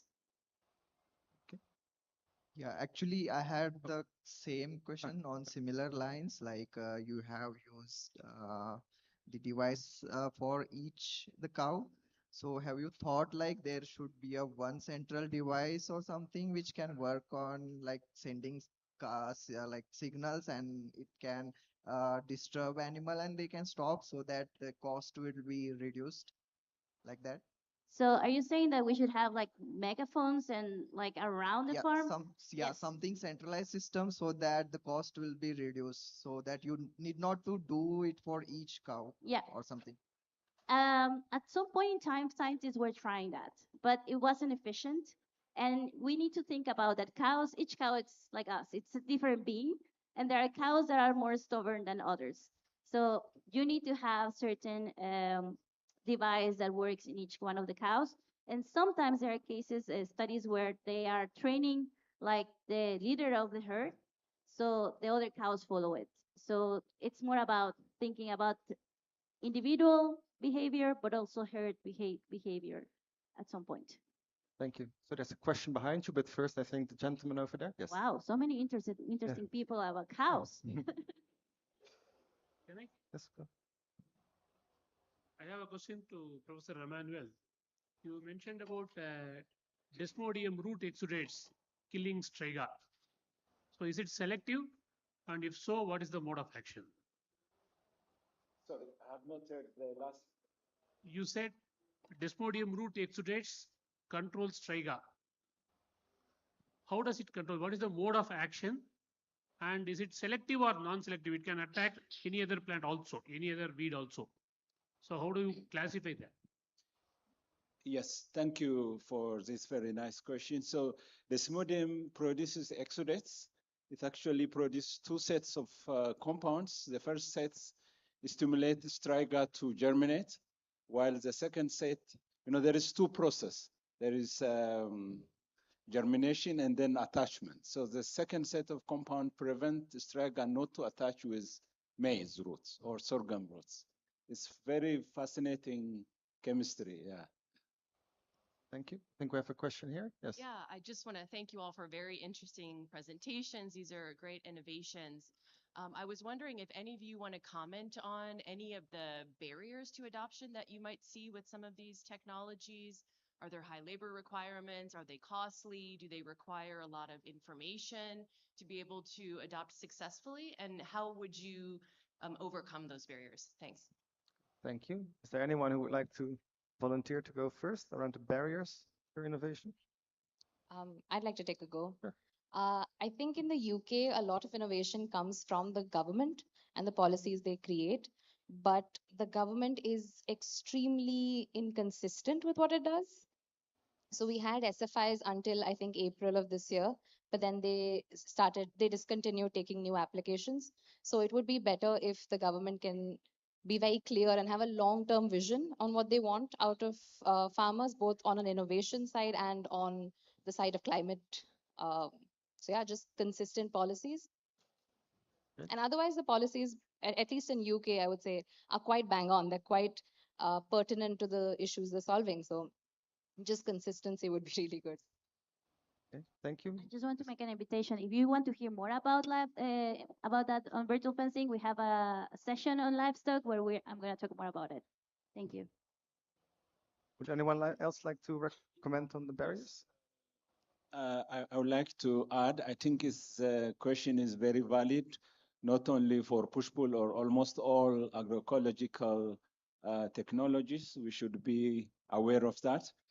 However, the approach shouldn't be like the normal approach we use in the extension system. You know, the typical ways, you have this improved variety, you have this fertilizer, you go and plant it and you get a bumper harvest. It's not like that in most of these technologies.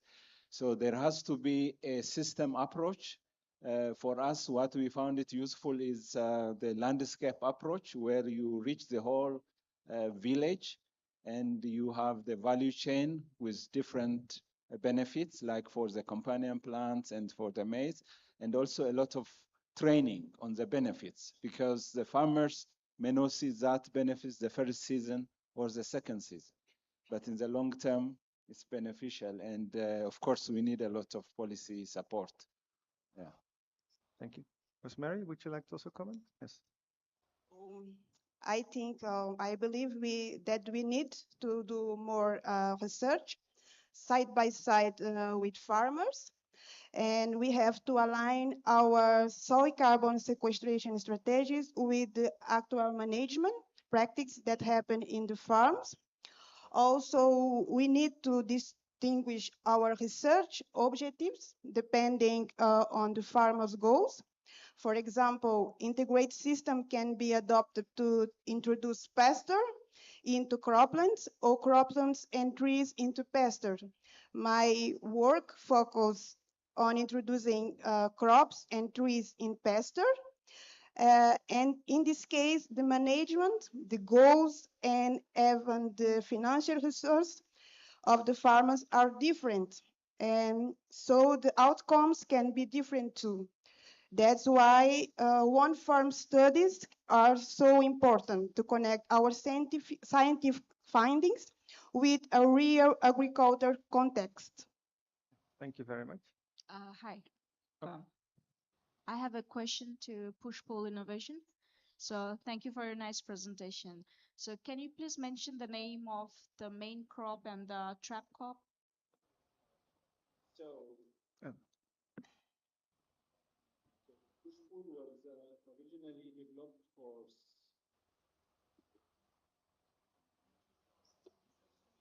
Can we get on it? I think I can speak loud. It's on. Okay, sorry.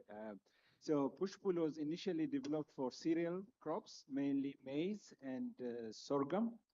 But recently we are adopting it to horticultural crops, even commercial crops like coffee.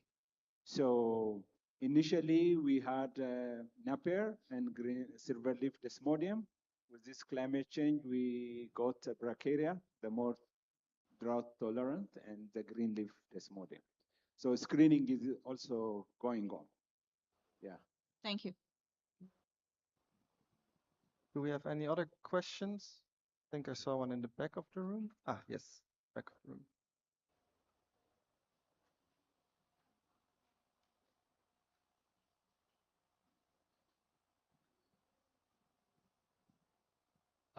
Okay.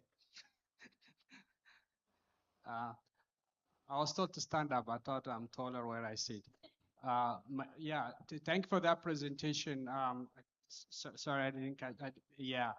This question goes to you. So you also indicated about real-time monitoring as well. So my question was to you: were you able to also look around, invasive species? Because you also indicated about land degradation, overgrazing and so on.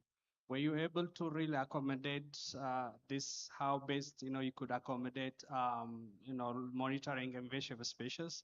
That was my first question. My second question also: would you also look from the climate change perspective in terms of yield production, right? So yeah, these two basic questions. Yes, for the first question on monitoring, well, it's real-time monitoring because farmers have an app and they can see where their cows are, exactly the location. So that's one thing, location it's there. The second thing that they are monitoring right now is stress. So levels of cortisol or any other type of sensor, especially for dairy cows, it is very important to know if there is stress or not. So they have those kind of sensors. So sensors to monitor the health, the welfare of cows are very common. So it's about just mixing these two technologies into one to follow up on the monitoring that you want to do in the with your livestock. About the second question, I was very curious about that, and I didn't find enough evidence. There is no papers around that about climate change. So monitoring how pasture management with virtual fencing is connected to climate change. There is not enough evidence yet. I'm sorry? Yeah. Thank you so much. Okay, thank you. We have still some time. We have a question here. Yes. Hi, good morning. My question is also around the virtual fencing. So thank you for the presentation. From my perspective, when I look at it, I think it's a system that's is going to work very well in the US and Australia. But I had discussions about that wanting to be tested in Kenya. And my concern around there is we have herders with the cattle. We do need to have the herders with the cattle because otherwise the cattle is going to be owned by somebody else fairly quickly. I don't know if you see, like for me, this is a security risk. The other thing is I assume the technology is still very expensive. And I think what I've heard, you also just put like one color on maybe like the lead cows. You're not putting them on all of the animals because of the costs. So I also wanted to know from you, how do you see that?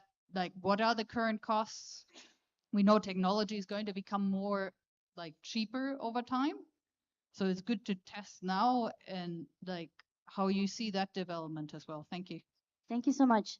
Very important question. So I'm also concerned, as you are, about the technology, ethics, and management. As I mentioned in my presentation, like the labor shifts, the requirements.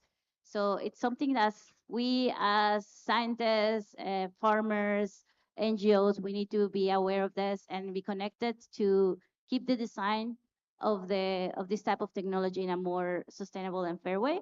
So I agree in that sense, right now, Cornell, I'm not part of that team, is working with different scientists, farmers, to understand how they can develop this technology in a cheaper way, especially for pastoralist systems in Kenya, in some countries in Asia. So right now, the technology is being developed. So right now, if you are interested in participate, you should join the team. I can contact you directly with the leaders and have this type of discussions. Thank you. Yes. I have a question because caught my attention that there is no data on Latin America and there is a lot of livestock there. So it's not also, you didn't mention there is a possible area for research on this. Why? Because the same case as Kenya, no? Like we have pastoral systems in Latin America, like in Bolivia, we have llamas, llamas, we have goats that are very important in Mexico, for example. So this type of technology could be useful for smallholder farm pastoral systems. So the same project at Cornell, it's having one case or two in Latin America. So it's going to be tested for sure with support of Bezos Earth Fund. Thank you so much. We have space for one or two more questions, if there are any from the audience. Yes, the question here, later.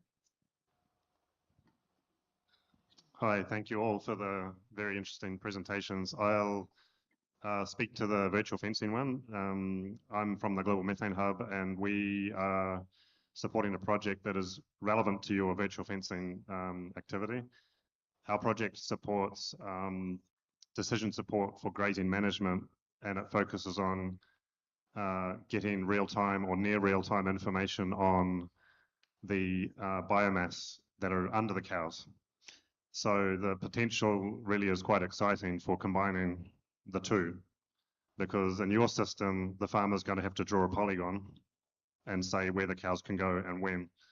And if they know the biomass condition at that time, they can draw the right size polygon to correspond to the size of the herd that they have. And I think the opportunity is enormous, because there is a very well understood relationship between pasture quality, in particular digestibility, and methane emissions. And the opportunity is to have, not in all cases, right? There's no silver bullets, but in those circumstances where farmers would normally have to have fences, and they will likely have large parcel sizes because of the cost, the opportunity is to have much more adaptive management with smaller parcel sizes that reflects the current pasture condition, which of course changes through the wet season, the dry season, the winter, the summer. So there's still work to be done, but it's exciting. And of course, the cost is an issue, but that's the whole point, right? Can you lower the cost? Thank you so much for that comment. Yes, I was also, when I started the literature review, I was looking for those kind of studies, and I was like, oh, where are they? So I think we should be in contact and connect there. Thank you so much. Yes, thank you all so much. I think with that, I would like to close this session. So I would like to ask you for one more round of applause for our panelists. Thank you so much. And for all of you who have enjoyed these really interesting presentations, I do have a treat for you, because these were only 4 examples of cool innovations and cool research that's being done. So when you exit this room, just on your left immediately, there will be a whole setup of posters from different types of scientific research that's being done, academic research. And you can have a look there and chat with the authors of those papers to learn more about what is happening in the space now. So warm welcome to join the poster session there. So with that, I would like to close, well, this part of the morning session, and we can go for coffee. After the coffee break, which will be for 30 minutes, we'll reconvene in the small rooms for the parallel thematic sessions, and the setup will be the same as yesterday. So we have the corridor, and you can visit the sessions that you registered for or what you're interested in. And I think then after the thematic sessions, we'll have lunch. And after that, I will hand over to my colleague and friend, Ivo Demmers from the Netherlands Food Partnership, to take you through the afternoon. So yes, with that, I would like to thank you all and enjoy your coffee.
theme or the way our conversation went.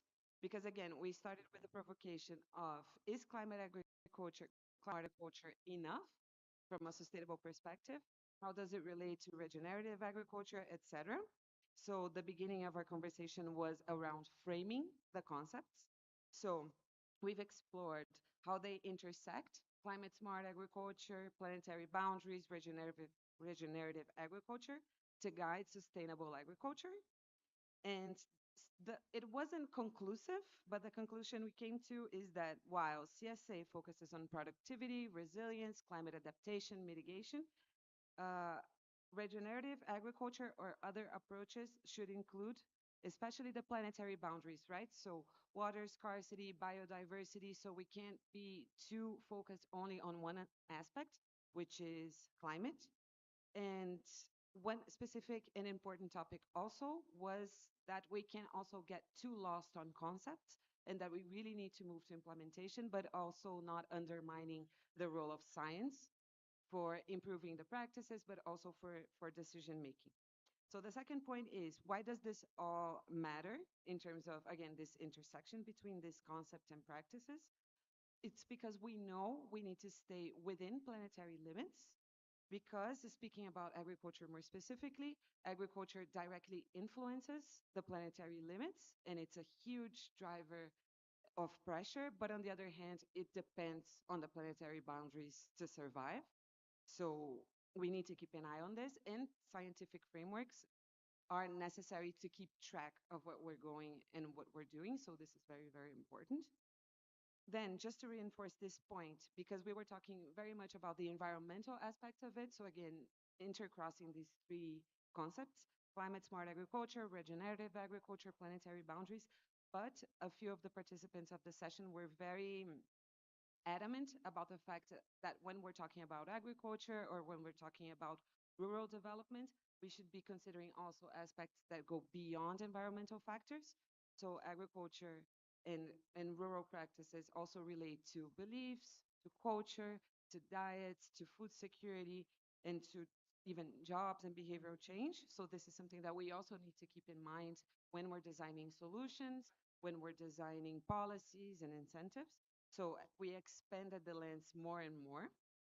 And then because, or based a lot on what we saw in what was presented, so the two cases that I mentioned before, rice in India and the frameworks for cities, we discussed implementation barriers and behavioral change, which is very necessary because one phrase that comes to my mind that was very interesting was we talk a lot about what farmers should be doing, and we very rarely consider what's needed for them to actually change what they're doing. This is their whole life.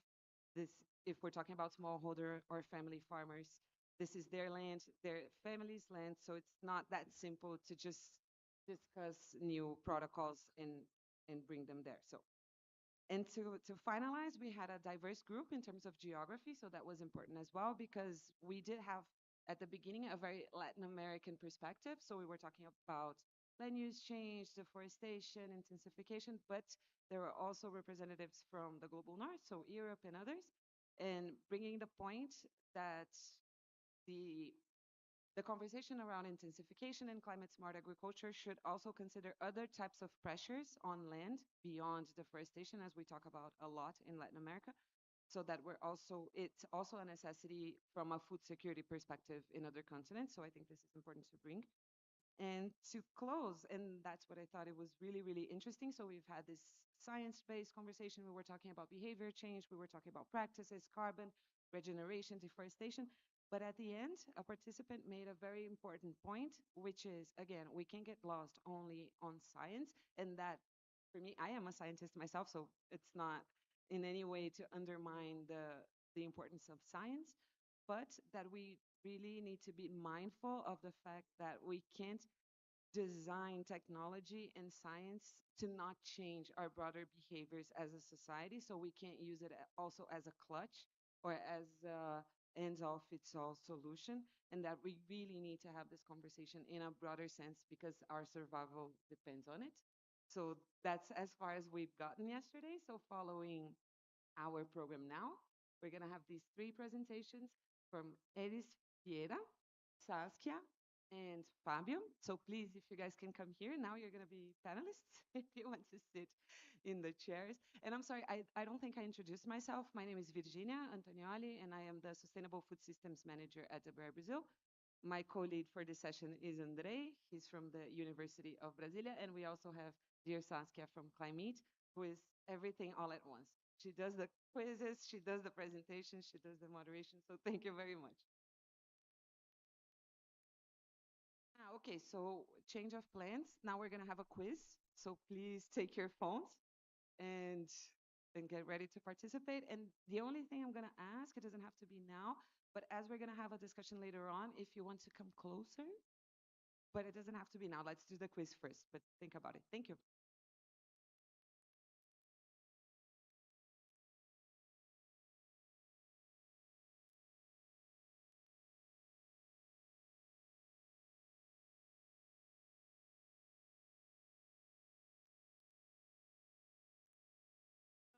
Hi, everyone. I hope you can hear me.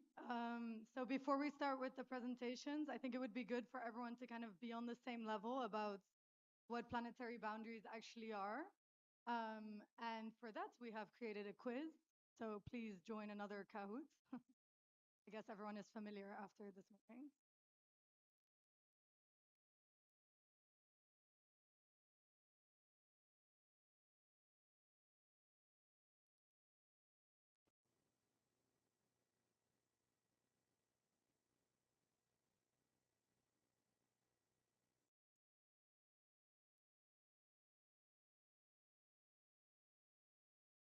You're not.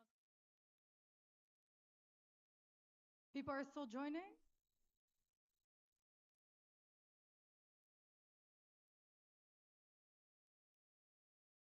Okay. I think we can start. Yeah, so if you want to join afterwards, there will be the pin at the bottom of the screen. Just if.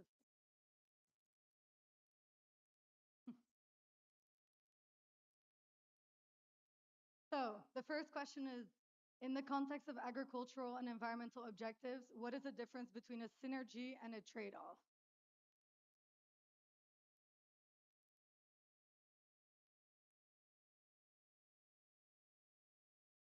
And the answer on your phone corresponds to the color of the answer here. But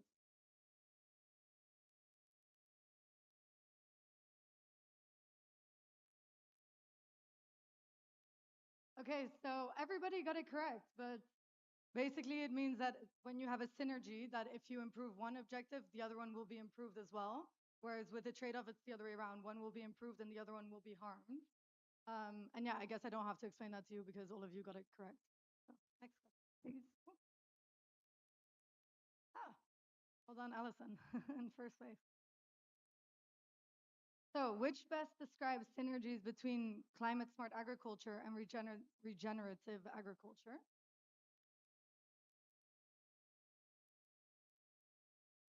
If you were at the Heart Talk yesterday, you would know this as well.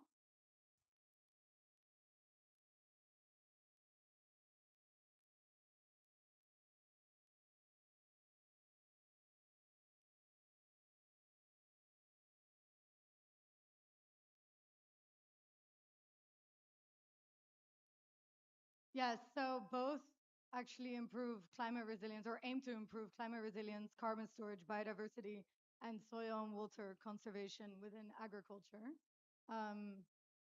But actually, after yesterday's talk, I would say that the green answer, which is that they are opposing approaches, can also sometimes be true, especially if we talk from a conceptual level.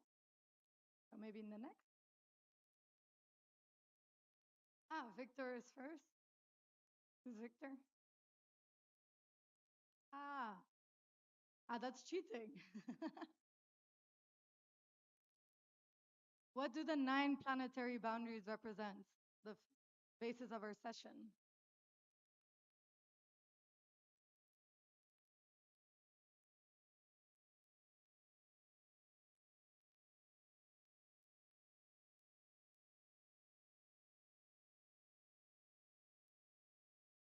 Nice. Everybody got it correct. Yeah, it's the global environmental limits that Earth cannot exceed, otherwise it will not remain stable. So Chris is first. Well done. Nice. Right.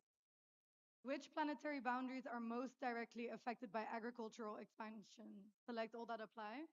So you can pin on this image the one that is most directly affected. Trick question, kind of. Not really, also. Ah. Okay. So choose the planetary boundary that is most directly affected by agricultural expansion, in your view.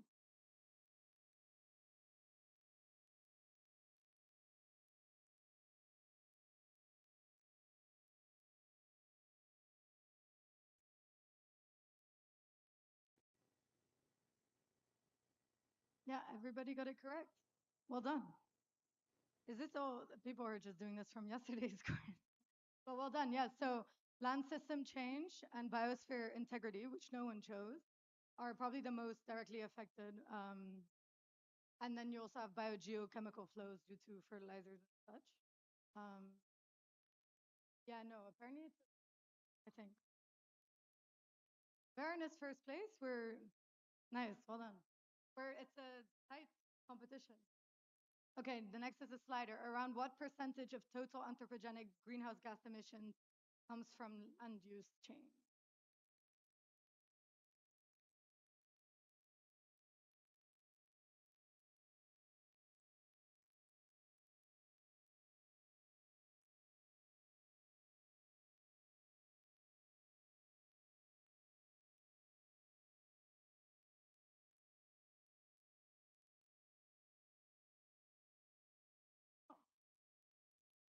Oh, wow. Did everybody? Yeah. I think everybody was in the range. But yeah, almost a quarter of total anthropogenic greenhouse gas emissions come from land use change, which is a huge number. But yeah, well done, everyone. Oh, no, 0 people, but everyone was in the range. So well done.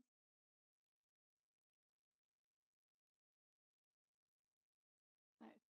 Chris is back. What is the main driver of biodiversity loss in tropical regions? The main driver.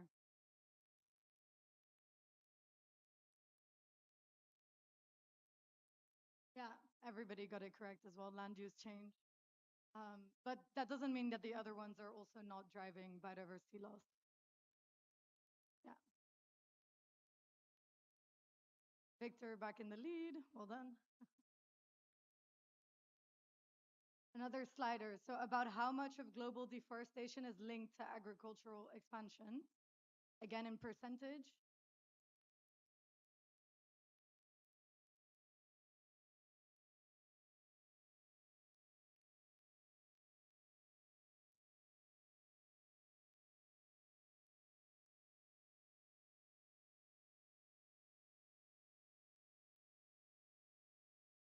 Okay, we have a bigger range here, but everyone's in the top part of the spectrum, I guess. And yeah, it's 80%. 80% of deforestation is linked to agricultural expansion, which is crazy. It's the majority. Baron is first. It is a tight competition. Let's see the last question to get the winner. Which policy instrument can incentivize farmers to conserve biodiversity and carbon stocks? And you can select more than one here.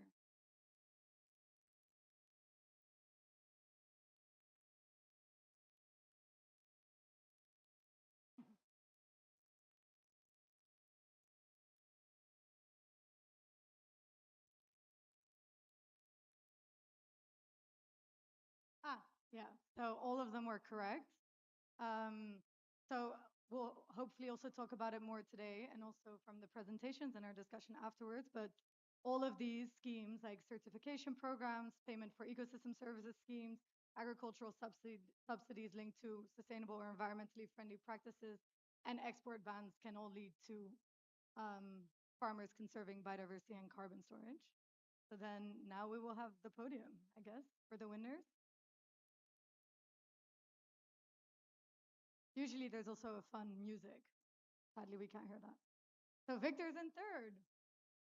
Chris is in second. And I'm assuming Bern is in first place. Well done. Thank you. Yeah, I wish I could say yes, but feeling good, feeling good, feeling accomplished. But yeah, that was the quiz. Thank you, guys.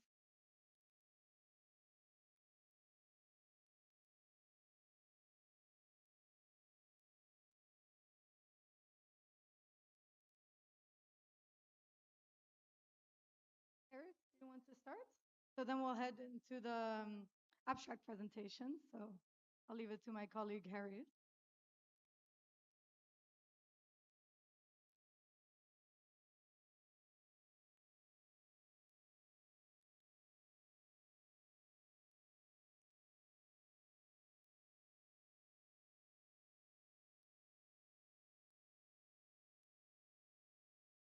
Good morning, everyone.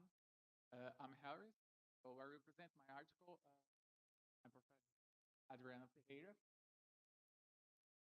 about water energy food nexus, still, active analysis and trade-offs synergies. So the current agri-food production business characterized by a high agricultural yield based intensive of agrochemicals and machinery. What's the problems? The main problems in the article. Policy in planning water, energy, and food remains silent with across sector efforts heavily quantified.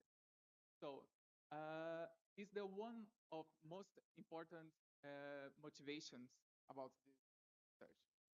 So guys, I'm leader never, so all right. So the second first research question. What is the question? Is this article? What synergies and trade-offs characterize interactions among the three pillars in Brazil? What's pillars?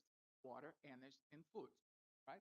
The object is to map and quantify water, energy, and food nexus interactions using national indicators, generate evidence of integrate decisions made.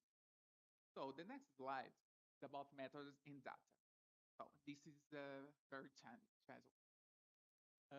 About design, we conducted a quantitative analysis using experiment ranking correlation across 42 indicators. In the other words, 14 per pillar, 14 variables by water, energy, and food. About data source, we use data from EBDA and like in Brazil, like agency of water agency, Polstat, and among others. About link classification, here is the part very important that two words, synergy and trade-off. Synergy is statistically significant positive correlation, and trade-off statistically significant negative correlations. But the first figure, the first part, right, of research. So the first exo water, what? It means that 52% of synergies and 41% of trade-offs. The second exo is about energy.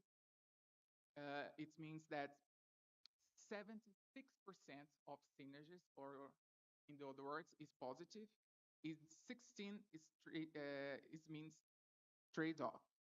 In the last exo food, so 59% of synergies and 35% is trade-off. The second result is about interactions between water and energy. Second, energy and food. Third, and water and food. Ou seja, the other words, in this research, we identified that synergies prevalence in Brazil, right?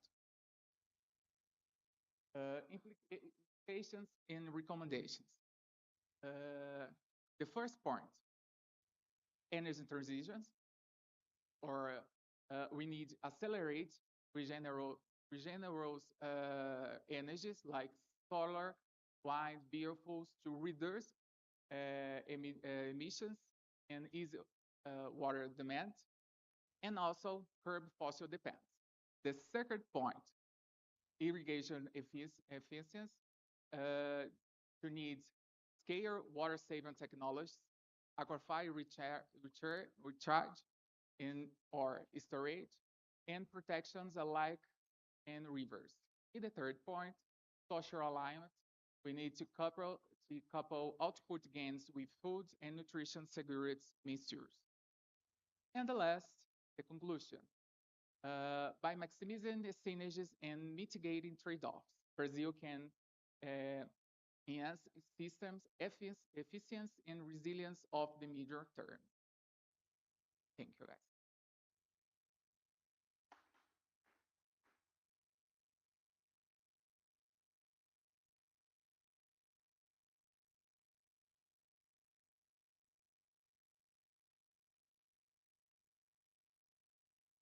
Okay. No, not here. Not all the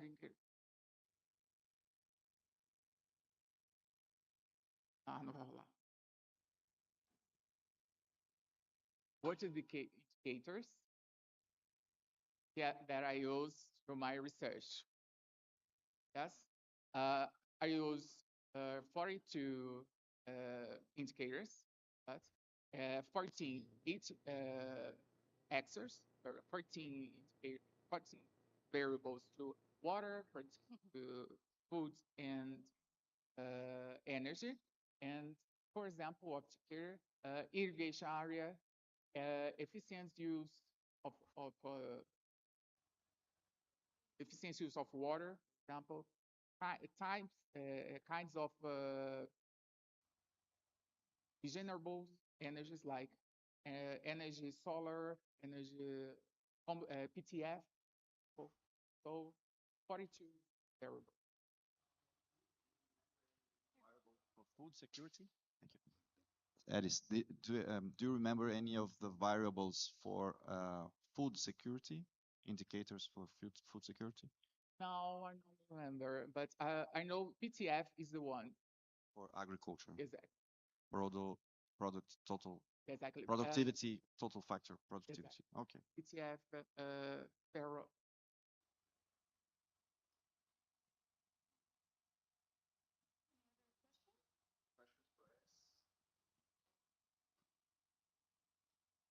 No question. So I'm a bit curious on biofuels and water. You pointed that increasing renewable would be an advice coming from the research, but to my recollection, biofuels can be quite water intensive depending on the production process. Did you look any at different production routes for biofuels or similar?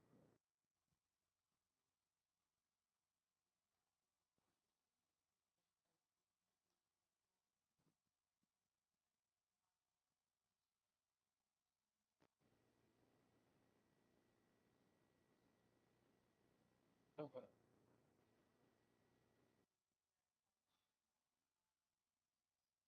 Now I don't remember because I'm very nervous. But when you see it, I will search in my article and I answer. I had a question. What did the F1? I think it had like in the graphs that you showed, it had F1, F2. Yeah. What do those represent? Sorry if I missed it. What? What do they represent, or like what do they stand for?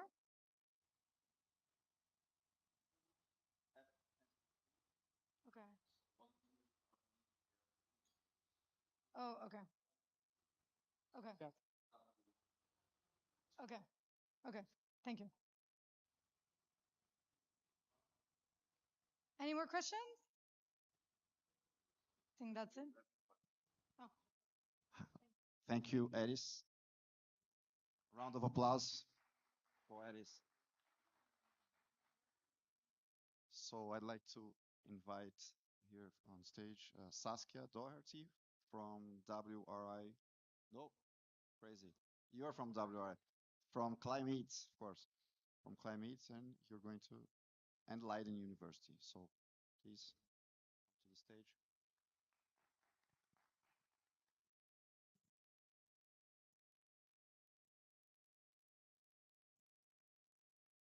So yeah, thank you for everyone for being here again.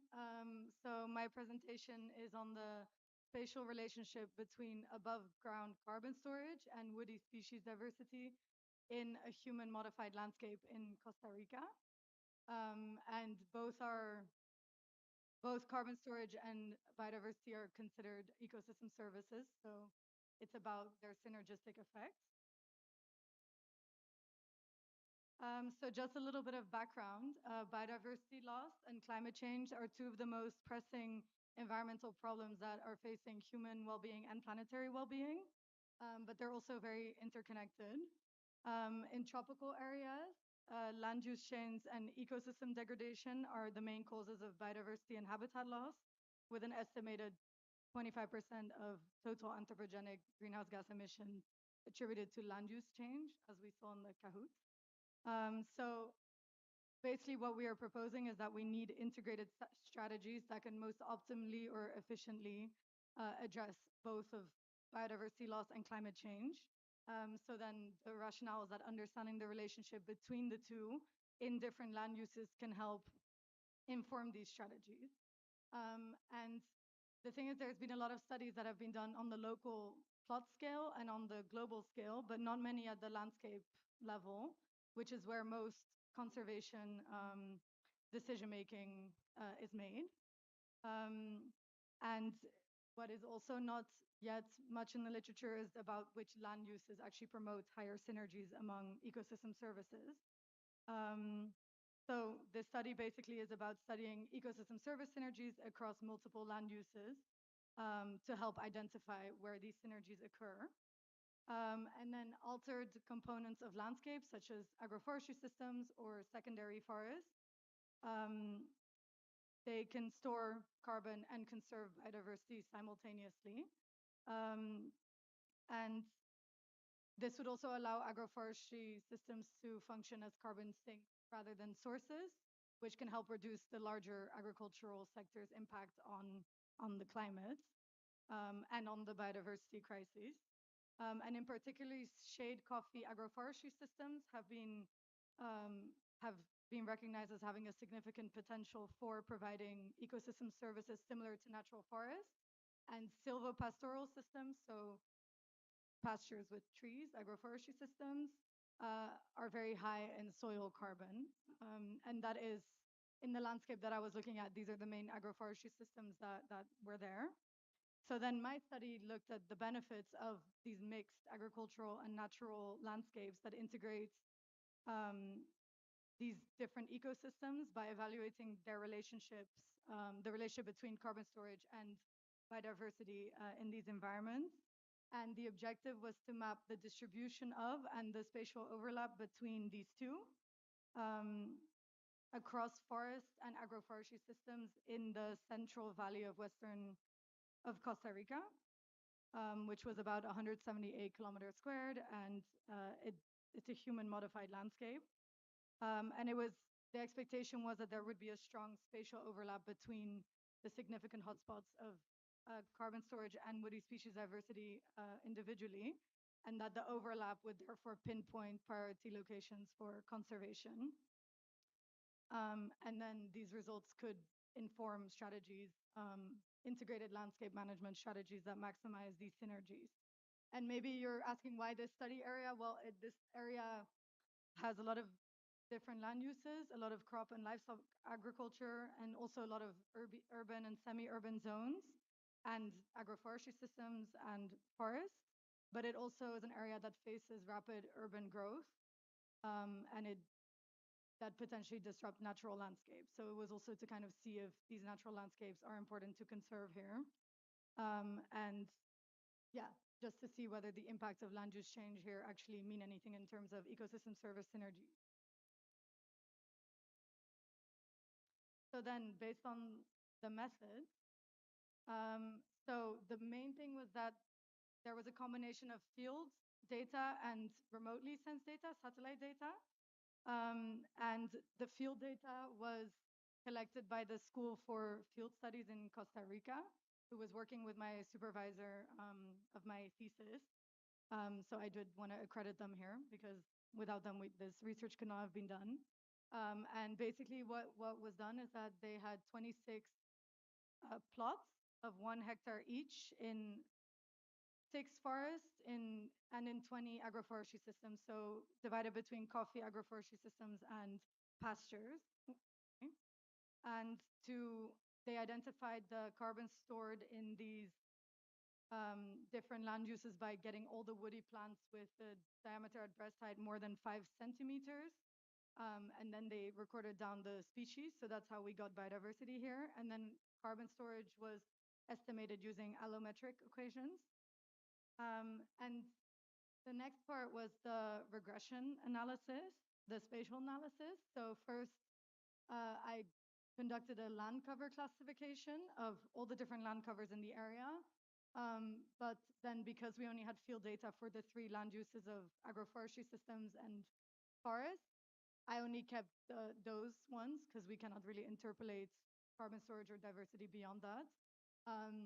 So you can see the dark green are the forests, the brown ones are the coffee farms, and the light green are the pastures. And I'll get to the red part later because that's the results already. But so then after that, there was a principal component analysis, which basically is a reduction of data, but it's supposed to keep the main variation in a large set of data. So I looked at all the Landsat 8 bands and then performed this analysis, this principal component analysis, that then resulted in PC1, principal component 1, which is supposed to have the largest variation of all the Landsat 8 bands. And this was also based on the spectral variation hypothesis, which states that spectral variability correlates to habitat heterogeneity and biodiversity. And then based on that, there was a regression to see whether there were any significant relationships between carbon storage and between diversity, so species richness and Shannon's H diversity. And there were. So then that, because of this statistically significant relationship, it allowed to kind of interpolate to all the other forest, coffee, and pasture agroforestry systems in the study area. And it allowed us to go from plot scale to landscape scale. And then there was a hotspot analysis. So this is a geostatistical analysis that looks at significant spatial clusters of high above ground carbon storage and diversity to see where these hotspots occur. And then after that, there was this overlay analysis. So when we had the hotspots of both carbon storage and of woody species diversity, then we could lay them on top of each other and see where these overlap, and then across what land uses. So that's kind of the essence of this research.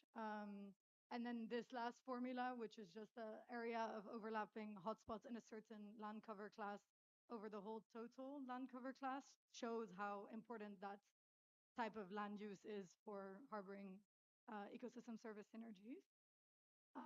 And so the red part there is where there was a hotspot of carbon storage and of diversity and where they overlap. So that shows the spatial congruence of the synergies, let's say. And then for the main results was that kind of as expected, forest stored almost double above ground carbon than coffee and pasture agroforestry systems, and they also had the highest diversity. But coffee shade agroforestry systems had moderate ecosystem service synergies, and pastures showed the lowest. However, it is important to note that this study only looked at above ground carbon and not soil carbon, which is a lot higher in pastures. So that is a limitation of this study I should mention here.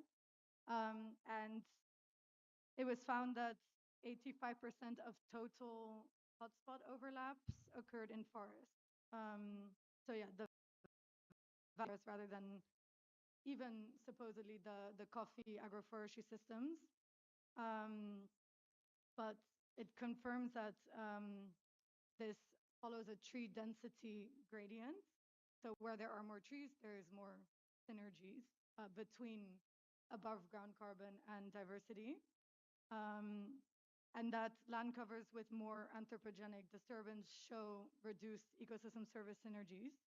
But however, it is very important to note that agroforestry systems, although they have a lower rate of carbon storage and diversity overlap, they do create quality matrix sites between these forests and allow for connectivity between species as well and different landscape components. And yeah, it is important to know that these do support landscape scale biodiversity and functional ecosystem processes. So the key takeaway is really that to have the most effective strategy for integrated climate change and biodiversity conservation, we should conserve the forests that are still there, but also increase management of agroforestry systems to include more trees, and that would be the most effective for integrated biodiversity conservation and climate mitigation. And that's it. Thank you for listening. Let me know if you have any questions.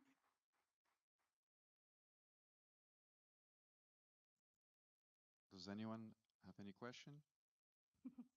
Otherwise, I can start. Thank you, Saskia, for your presentation. Opa, can I? Okay. Huh? You're developing the question. So first of all, thank you, Saskia, for the presentation.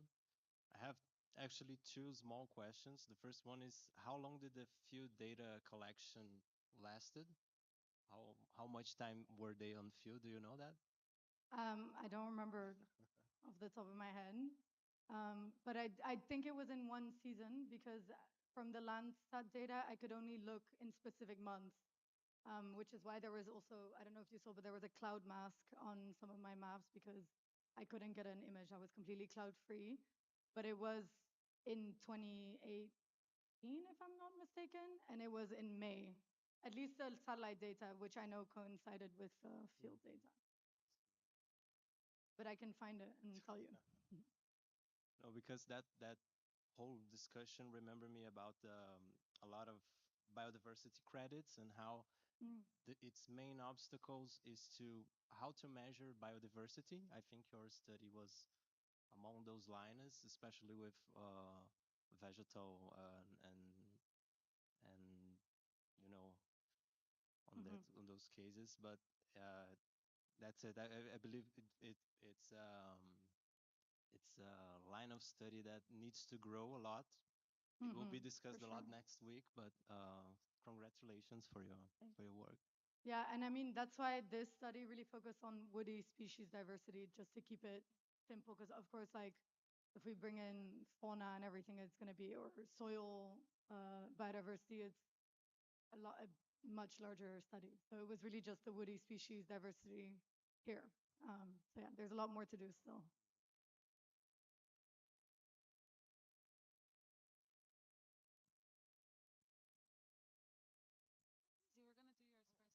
So my question is not very fair because it wasn't your objective, but I'd like to connect your study and the implications with some policy instruments. So my question is like this. Okay, I understand that management of agroforestry is important, but what if there is no financial incentives for coffee farmers to maintain agroforestry? Instead, they just cut off the trees and monocrop with coffee. So is there a certification for agroforestry coffee in Costa Rica? Is there a price premium? Is there any scheme that incentivizes this type of production system? Because I think it's related in a sense. Yeah, and what I was thinking, and it's also not really fair because from what I understood, it's not like something that you actually looked at. But for coffee specifically, integration with forests usually increases yields depending on where. And on the conversations that we've been having and listening here, the increase of yields when you can find this synergy, as you said yourself, like a culture that responds well to agroforestry practices, increases yields, can also be a factor, correct? So I don't know. I know like you did your methodology, but sometimes when we research, we see a lot more other things that don't end up on the research. So do you have any, I don't know, any feel that this might have increased yields as well, like the integrated crops, and might that be one incentive for farmers? Yeah, I mean, yeah, I didn't put it in the presentation, but also the reasoning behind it was that functional diversity is a driver of carbon storage, and that's if you have more functional diversity through species complementarity or redundant traits, then that was a hypothesis, right? That then you can get to higher carbon storage. So it was kind of also looking at that relationship between functional diversity and carbon storage. And then I would say, or I would assume, that coffee that is integrated in landscapes with more functional diversity would have higher productivity. But yeah, I didn't test this, so I also don't want to just state that. And then on your question, I honestly I don't know. I'm also not familiar with the policies in Costa Rica on this. I do know there's a lot of shade agroforestry, shade coffee farms in Costa Rica that are integrated with natural forests. So, and I also think it was a traditional way of farming coffee. So, yeah, I don't know if there's a specific scheme that incentivizes farmers. Yeah, to be honest. Thank you, Saskia. Anyone else? I think then we should thank Saskia. Thank you. Round of applause. And we'd like to welcome Fabio, please.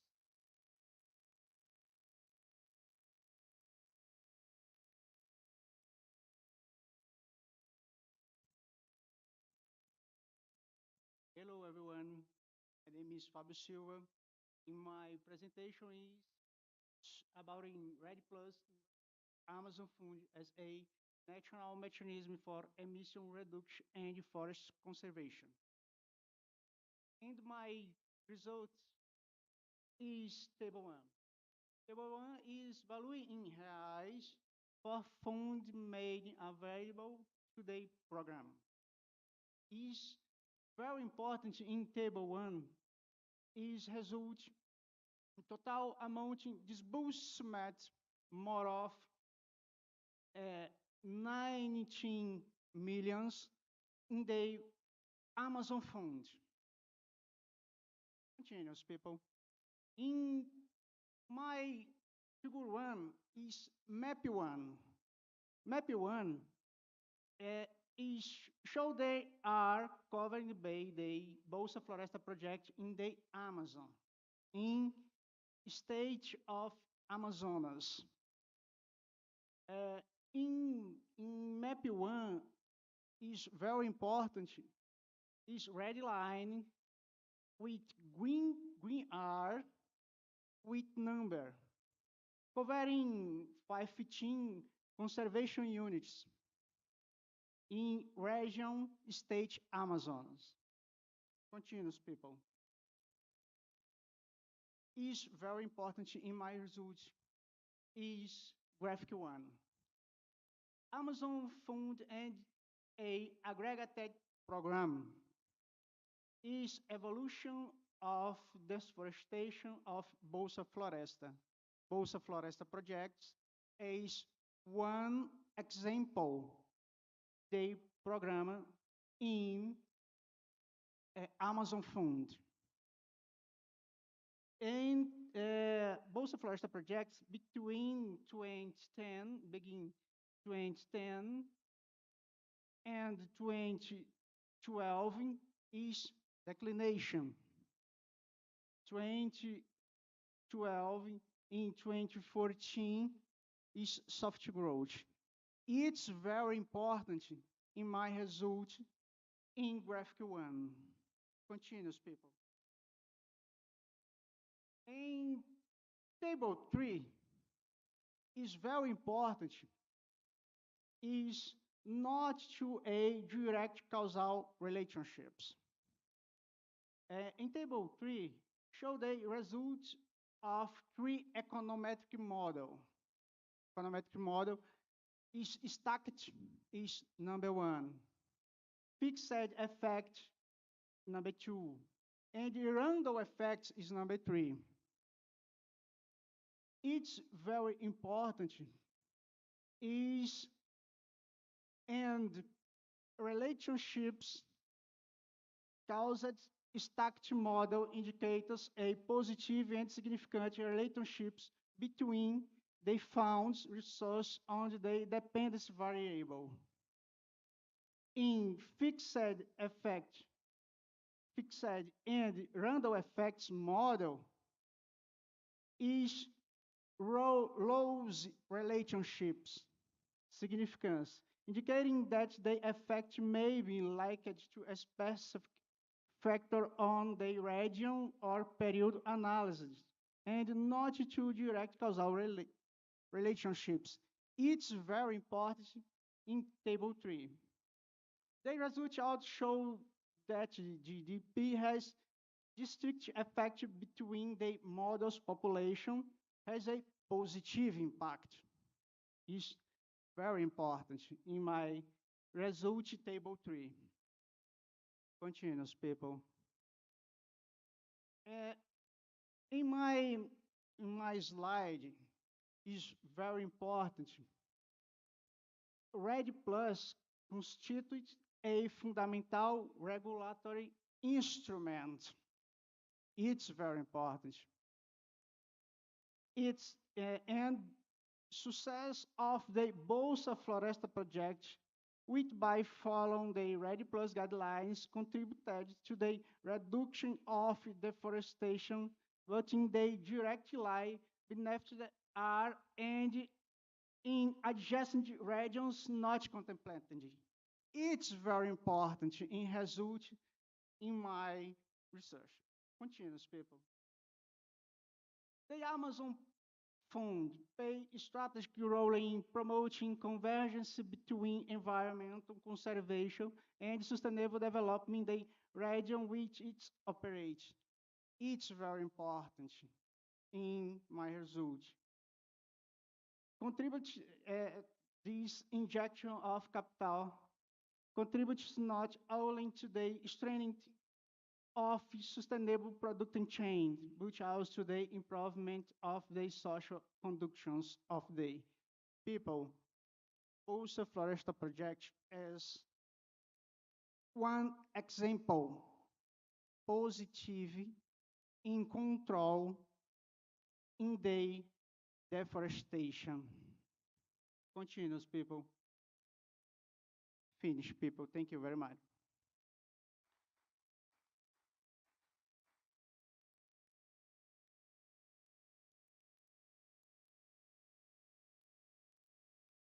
Thank you.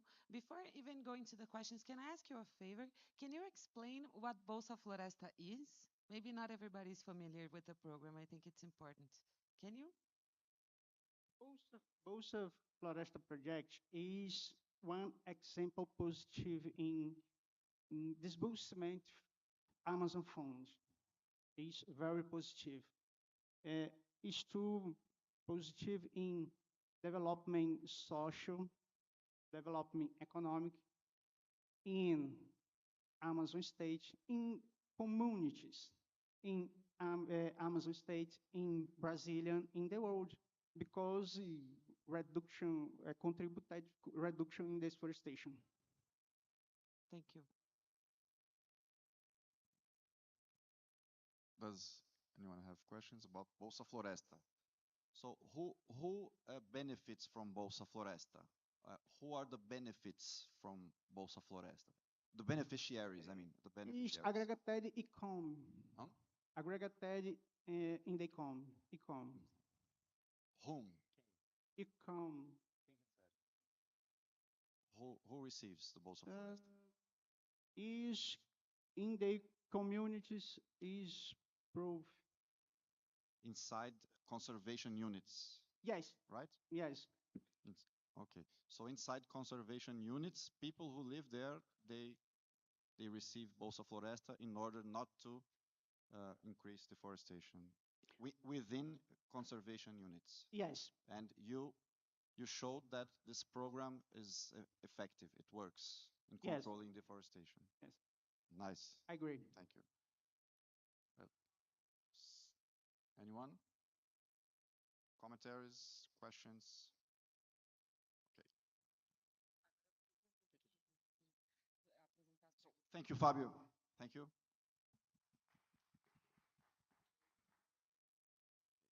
Okay, so now we have half an hour to discuss, and we can use some of the presentations here today as a basis for our discussion, but our questions to provoke the discussions, they go a bit further because the aim here is to connect science and policy instruments somehow.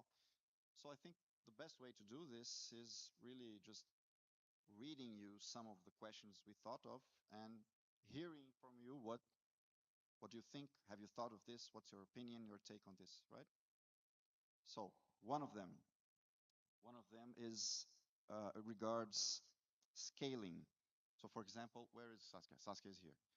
Saskia had she showed us a very interesting experience in Costa Rica, right? So about agroforestry coffee. It's very it's a regional let's say take, right?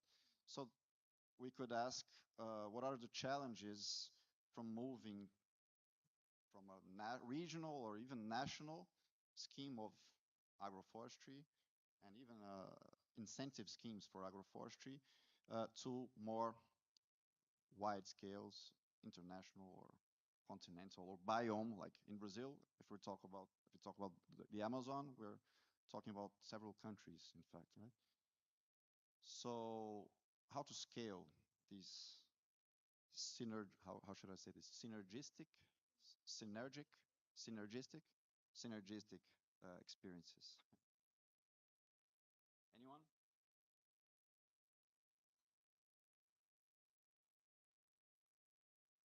Please.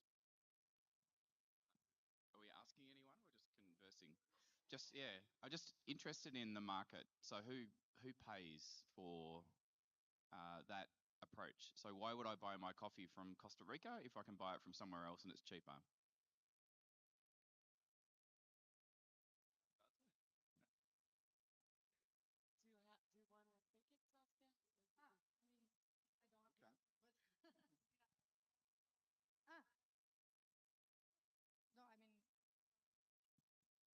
No, I mean, I think you're touching on a point that's central, right? To the rollout and to the gain of scale of this type of projects, right? Like when we discuss this, it can be from either, and I can tell you from the, I'd say, limited sample of things that we work on with Deborah Brazil. So we're looking at deforestation-free commodities on one hand, or we're looking at agroforestry-based social biodiversity products. And a few projects we did have better success in terms of market access, but every time we try to work on chains, it can be either sustainable chains from like larger scale production, but also to the smaller ones, you need to have a market. So this is why we've been seeing much more projects trying to work on the perspective of a consortium or something where you look at, for example, finance together with already having an established market or a premium, but also technical assistance and policy, much more than trying to tackle one specific aspect at once for implementation. But that's always a challenge. So, for example, in Brazil for social biodiversity, what we know and have been successful so far is, for example, integrating these chains into the national procurement programs because they do have their targets, right? And they are more localized markets. We have a huge network of public schools that so far have been able to incorporate the production, but it's not so far like a big enough, I'd say, solution for us to reach the scale that we need. So I think that's a key point, right? But then I wonder, like, can we do it all at once? We should, but sometimes it's hard, like the scheme, right? Ask if you can explain that procurement approach a little bit, what you mentioned, embedding it in procurement. Oh yeah, I know, I don't. That's true. It's true.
Welcome.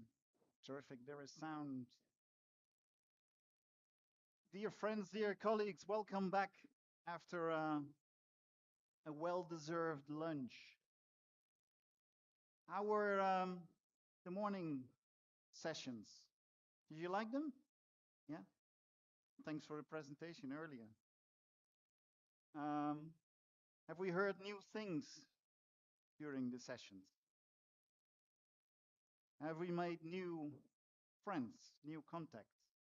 Yes, nice. Have we thought of deals we want to participate in or contribute to? There is still some time, also during the coffee break later. But now I'm giving away too much and stealing thunder of my colleagues, which will be on stage here. So welcome back after lunch. Let's see how we get the fire burning, because I think there is fire burning.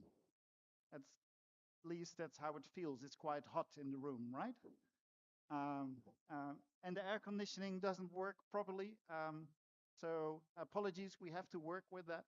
I lost my jacket, so apologies for that. Please bear with us. But important, keep the fire burning there. This afternoon, we'll first dive into a innovation and dialogue session. And that will take us to 3:30 when there's the coffee break. And then at 4 o'clock, you're all welcomed back here. Also for speed talks. So we fire up the program once more with some speed talks at 4 o'clock before we close at 5. I'm Ivo Demmers. I'm CEO of the Netherlands Food Partnership. It is an NGO, independent organization, building, creating, and facilitating partnerships for speeding up food system transitions, particularly in low and middle income countries. And we are able to do that because of support of Dutch ministries that actually find working in partnership, equal partnerships across the globe of the utmost importance. So we're very happy we can do that, but also share and learn for what's happening elsewhere in the world. And that brings me to setting the scene a bit for our next session on innovation and dialogue. Maria, let me use a bit of what you did this morning. Imagine you're a farmer. Imagine you're a farmer in a country where water is abundantly available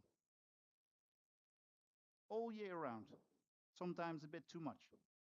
You have sea and storms coming from a sea, and you have 3 major rivers crossing your country. And if we're thinking 800 years back, so in the Middle Ages,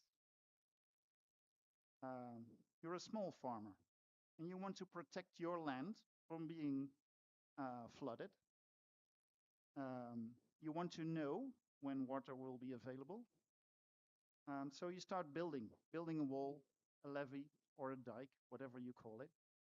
And then you find out your neighbor is doing the same. And the neighbor's neighbor is doing the same. And the neighbor's neighbor's neighbor is also doing the same. And then all of a sudden you think, how can we do this better? You start collaborating. That's actually where collaboration amongst farmers started. And then you start thinking, okay, can we learn a bit from looking into the future? Can we bring some knowledgeable guys in, or girls, researchers? Can we bring in some people who are really skilled in building those levees or dikes? So you bring in companies, private sector. They do it faster, bigger, better, etc. And then you start thinking about how to organize yourself. And then the answer comes, and actually this country exists. And the farmers also existed. And this country obviously is the Netherlands, where farmers united themselves already in 1200 after Christ. So even before there was a government of any sorts in the Netherlands, there were water boards started by farmers to jointly protect their lands and their income and their food security. And they needed innovation for that. Collaboration, innovation with research, and also think about the governance of all those structures and who's financing the maintenance of that. And that's also the DNA, which is in me as well, but also in the Netherlands Food Partnership. That's where the idea came from to work in partnership. And that actually works also in international affairs. Give you a quick example of where in Nigeria, together with Nigerian partners, we help to and support actually the development of a seed sector through a collaborative seed partnership, which already exists now for years and years in a row. And there's innovation in the way it is approached, because all first have to say, the first thing they did was come up with a joint roadmap to put the point on the horizon where together we want to arrive in 10 years' time. And from there, they distilled 8 work packages. And all of these work packages are led by Nigerian partners and Dutch partners. That's one of the essences of getting things going, of really co-creating and building the trust. Trust takes time, and it needs a mutual goal to work towards. So set the point on the horizon, work towards trusting each other, stepping into the process for a longer time, and then also learn by actually working together. So find yourself a project or a program or a mutual goal to work from. And I think there, now it's time to hand over to you. And you is in this case, Dada Bakudo, because Dada will lead us to the Innovation in Dialogue session. Dada is co-founder of the ASEAN Climate Resilient Network. And today she will be doing a great job. But the network will be very, very busy during COP, as it is part of the Asian Negotiation Group for Agriculture in Belém. So this is only a warm-up round for you here. And you do that from FAO, right? Welcome to the stage, Dada. Give her a round of applause.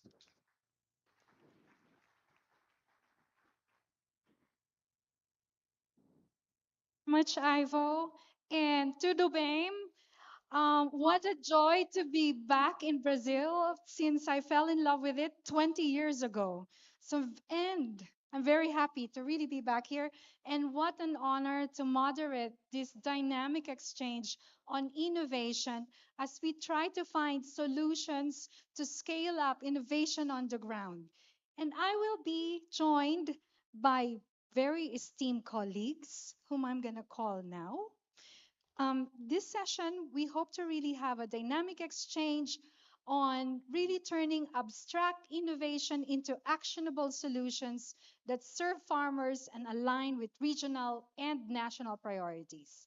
So, to give us this dynamic exchange, I would like to call on the esteemed panelists, Prakit Chuntib, Office of Agriculture Research and Development, Region 1, Department of Agriculture, Thailand. Dr. Prakit, please go to the stage. Ms. Gertrude Kambaua, Land Resource Conservation Department of the Ministry of Agriculture of Malawi. Is Ms. Gertrude here? Hi, Ms. Gertrude.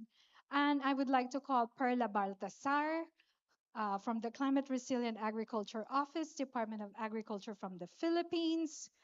Ishmael Sunga from Sakau, and Bjorn Olesander, senior scientist too from Climate Change Country Representative, and Fernando Dil Hina from Smart Agri.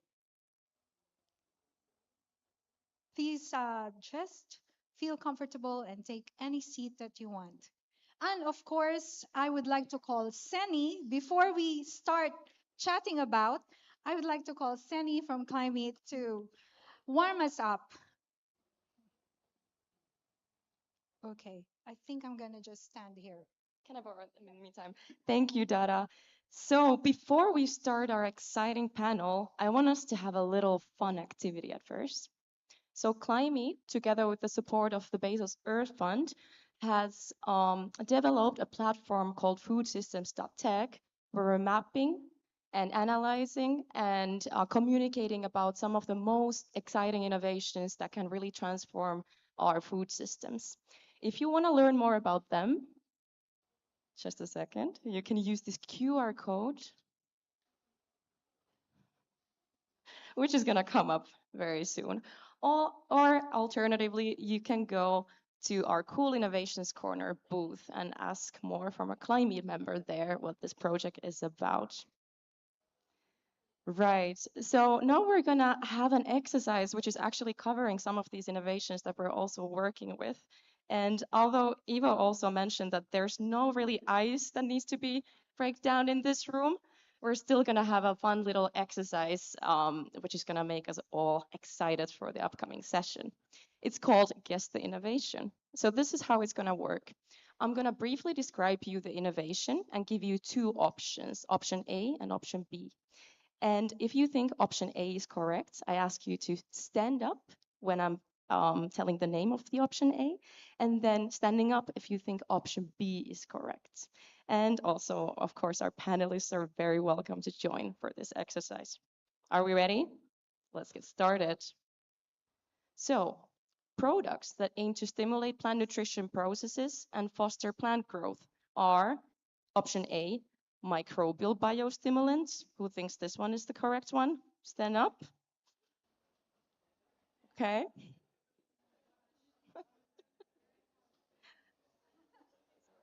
Right, okay. I ask you to sit down now. And then who's the brave one who thinks that option B, anti-metanogen vaccines, is the correct one? No one. Okay.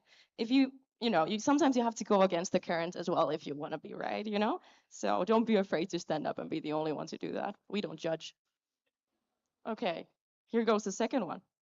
So 3-NOP and red seaweed are common examples of option A, nanofertilizers. Anyone?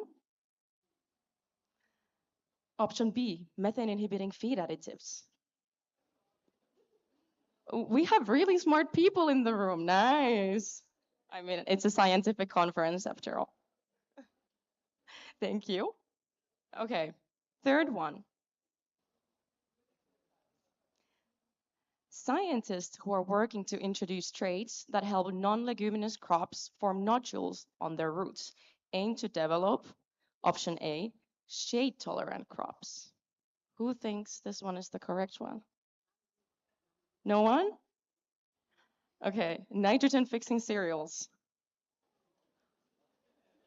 Nice.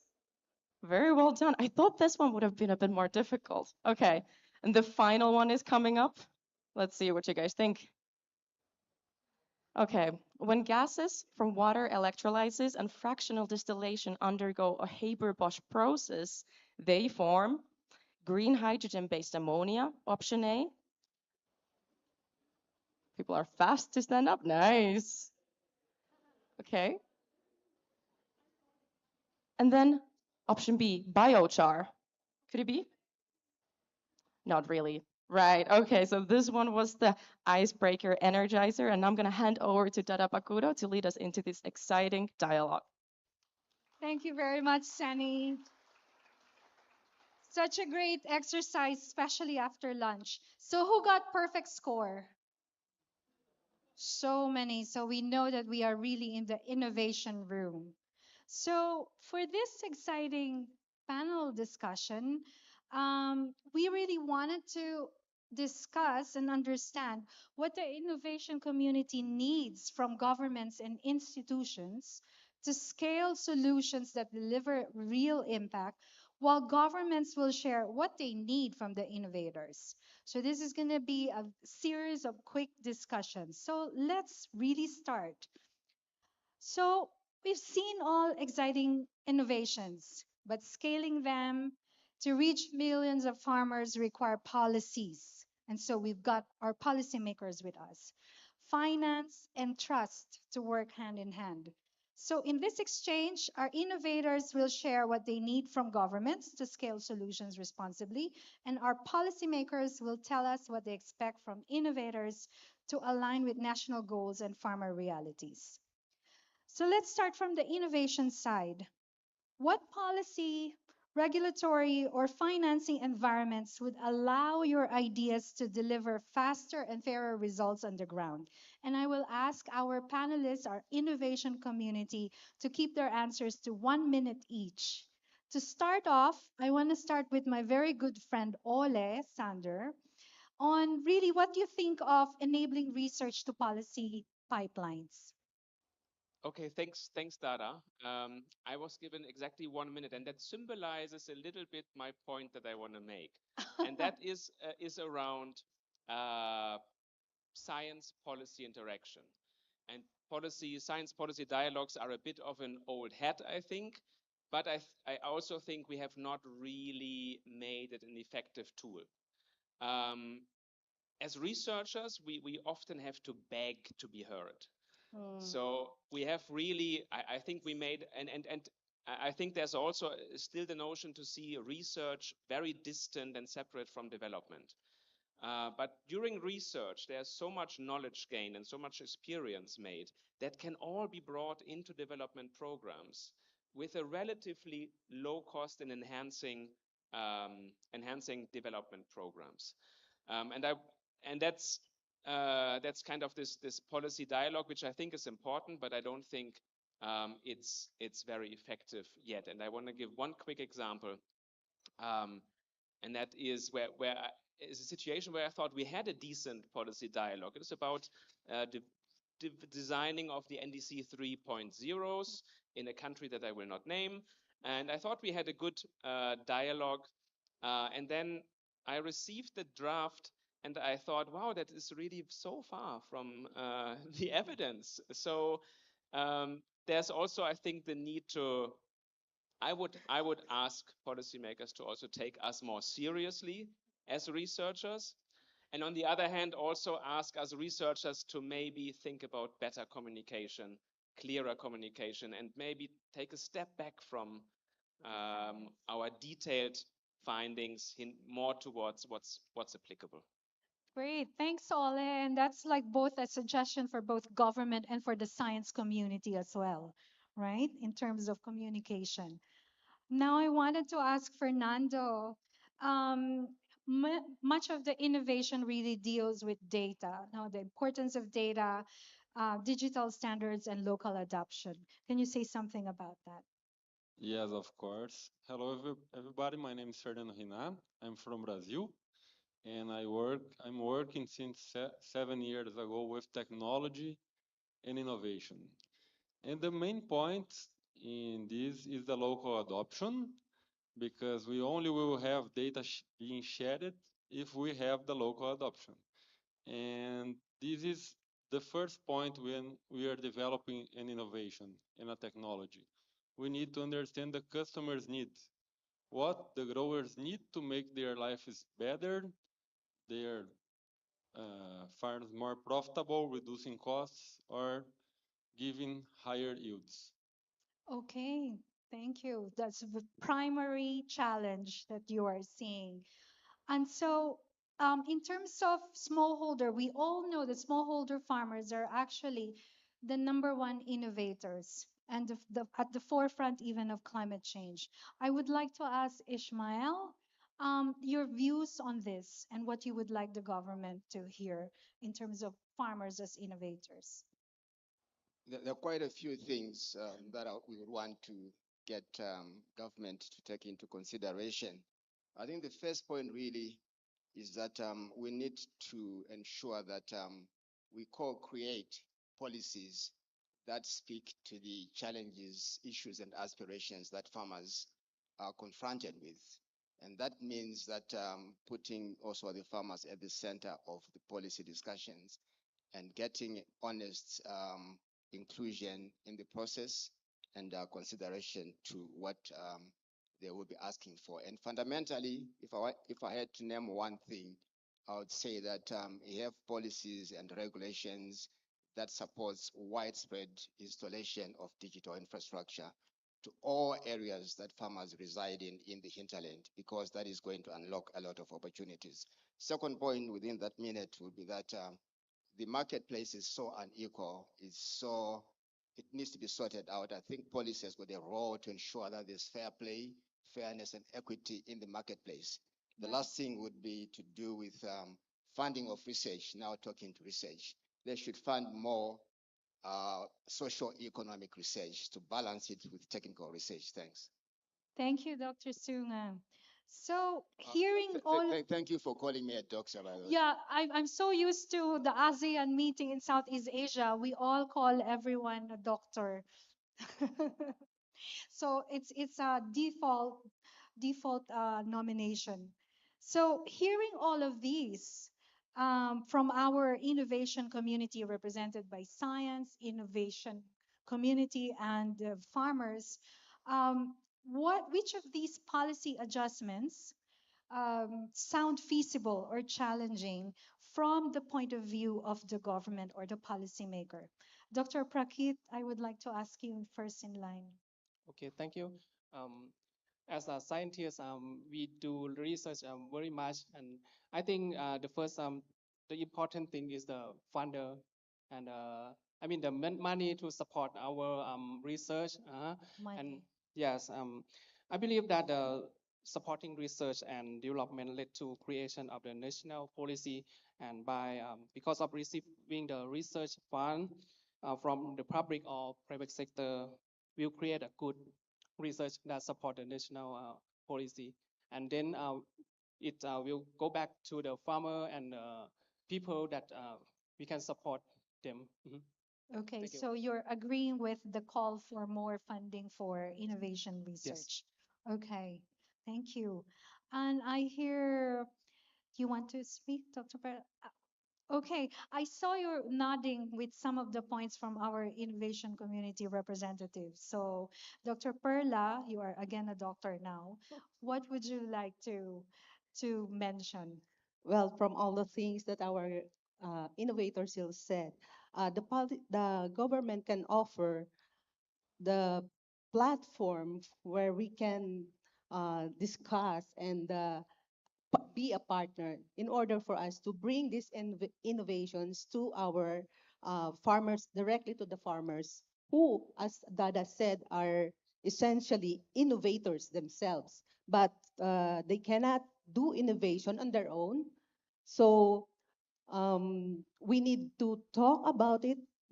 We need to know what they need so that you can develop the practices or technologies that can improve their productivity and efficiency. But given that they have no sufficient capital, we also have to work together so that they will know the innovations, and they can adapt this by testing, perhaps by demonstrating, and for them to learn the limitations and the prospects of these innovations, and then later on perhaps to, if positive, it turns out positive, it can be adapted by them, and they themselves will be able to influence others to adopt these innovations. Thank you, Dr. Perla. So it's like an offering of facilities that the government can offer in terms of platform and partnership. No, so I think it echoes what Dr. Ole has mentioned on more understanding between the science, the innovation, and the policymakers. And lastly, Dr. Gertrude, which of the sharing resonates with you, and which do you think is feasible and challenging, and inclusivity as well? Thank you very much, and thank you also for calling me doctor. I guess you're a professor. Yeah, we're right? all doctors here now. All right.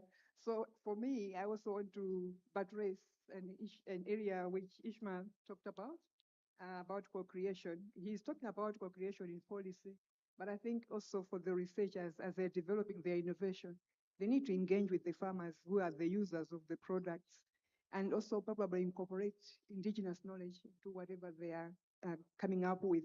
We have known that for a long time it has been classical research, which is good because there has to be a starting point. But when they're doing the innovation, they should be responding to the needs on the ground. So I just want to agree with the observation that co-creation is very important.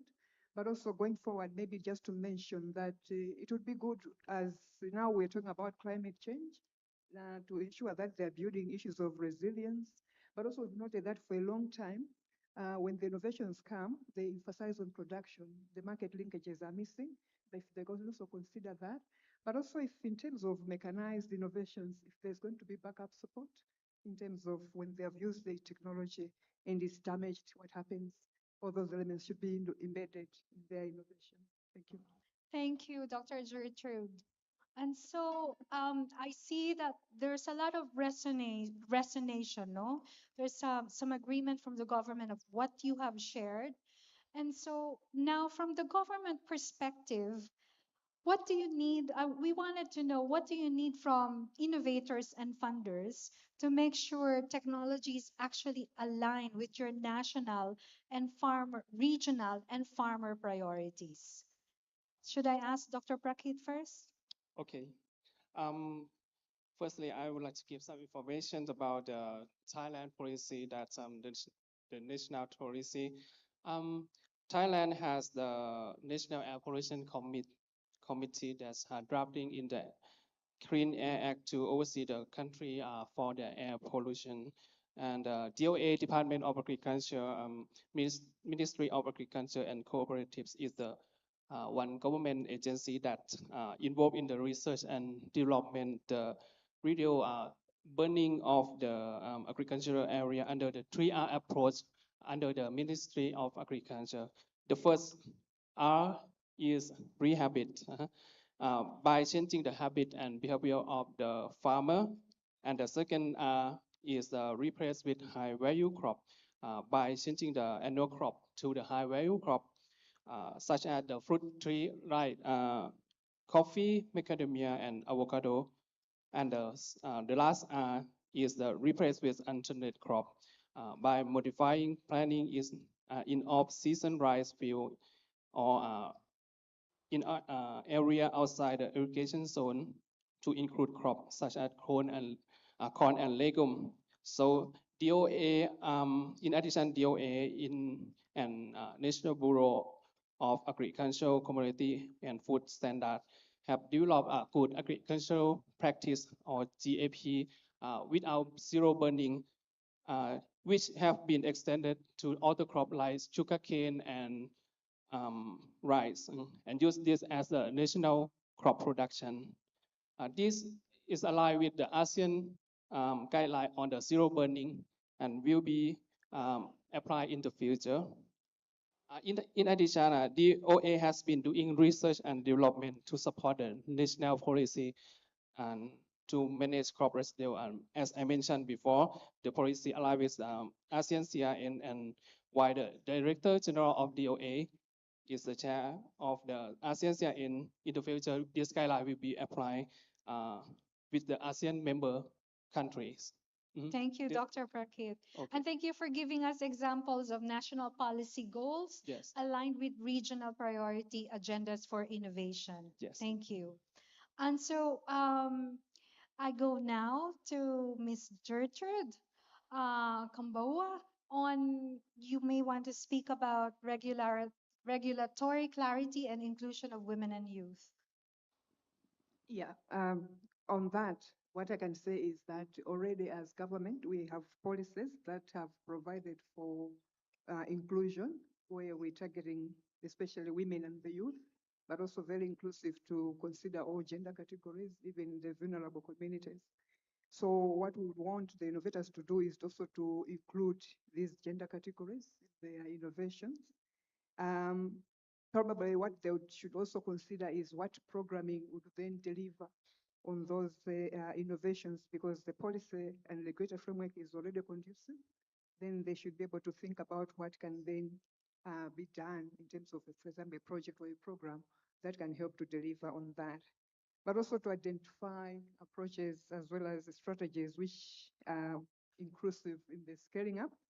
For example, incorporate capacity building, for example, uh, providing the knowledge and skills for their innovation, but also making sure that they are supporting and strengthening that they, have platforms where they can share that innovation, and also provide room for scaling up so that there is adoption. But also funding is important, and now that's from the government side to provide the funding that the innovators would need to uh, bring up the innovations, but also for scaling up. The other thing is probably, I think Dr. Pratt mentioned that our farmers are also innovators in their own right.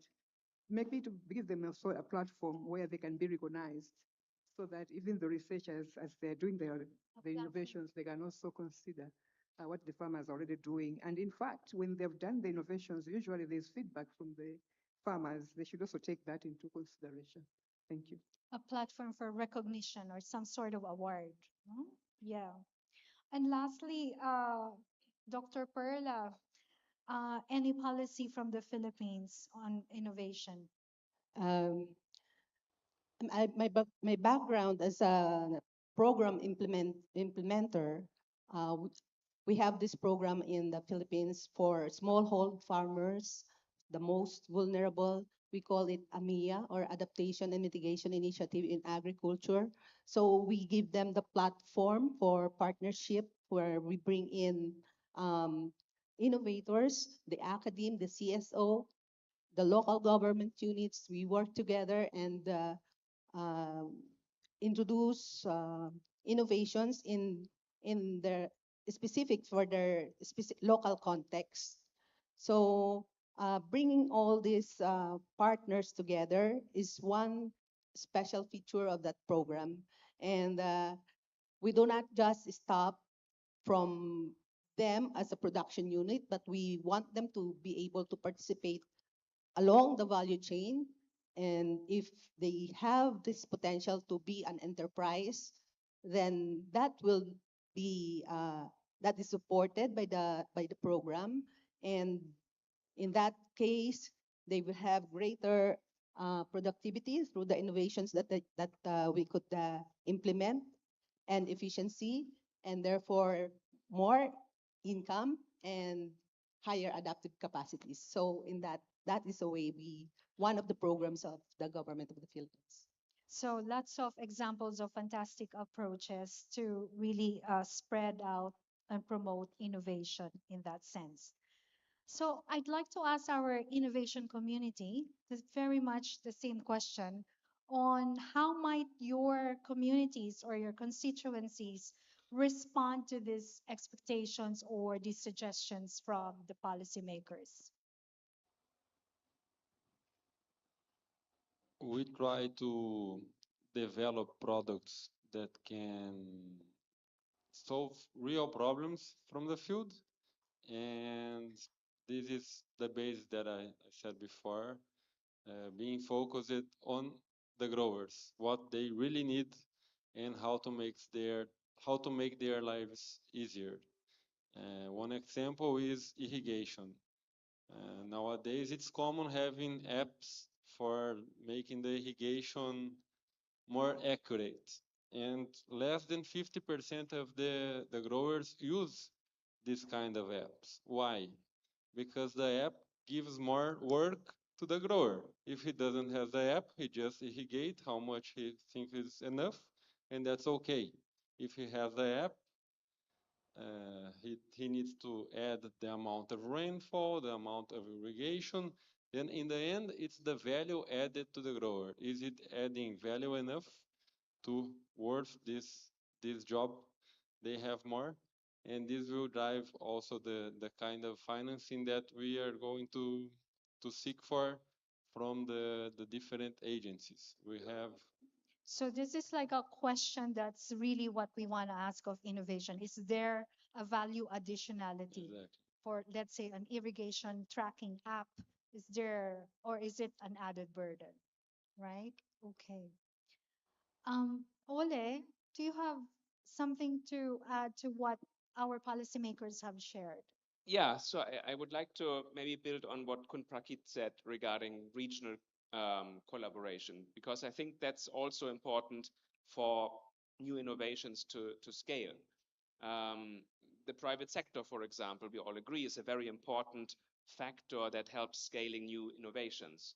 But if all regulations, policies, requirements are different from in each country, it's very difficult for the private sector to move from one country to the next. It takes a long time, needs completely different approaches. So better regional coordination, and I don't say all the policies have to be the same, but a bit of better harmonization and alignment would help, I think, scaling new technologies. On the other hand, I think it can also help the countries and the farmers and in the end, sustainability goals, because everyone also tries to create the most enabling environments for the private sector in order not to scare them away because they may go to another country and invest there. And if all the countries would say, okay, look, we have all the same requirements, that option is not given to the private sector anymore, and the countries get a stronger, have more power in the game, and which also then may make it easier for them to put requirements forward that secure or ensure farmer livelihoods or climate or sustainability outcomes. So I think from better regional coordination, both could benefit private sector and public sector and also innovation scaling. So it's very much a very clear suggestion to policymakers to really create a very enabling environment for investments to come in for innovation. Make ASEAN great again. I love that. So many of us on the panel are actually working in the Association of Southeast Asian Nation, and so the phrase ASEAN is very much thrown into the panel discussion. But I think Ishmael will bring us to another area of the world with your suggestion or with your commentary from our policymakers.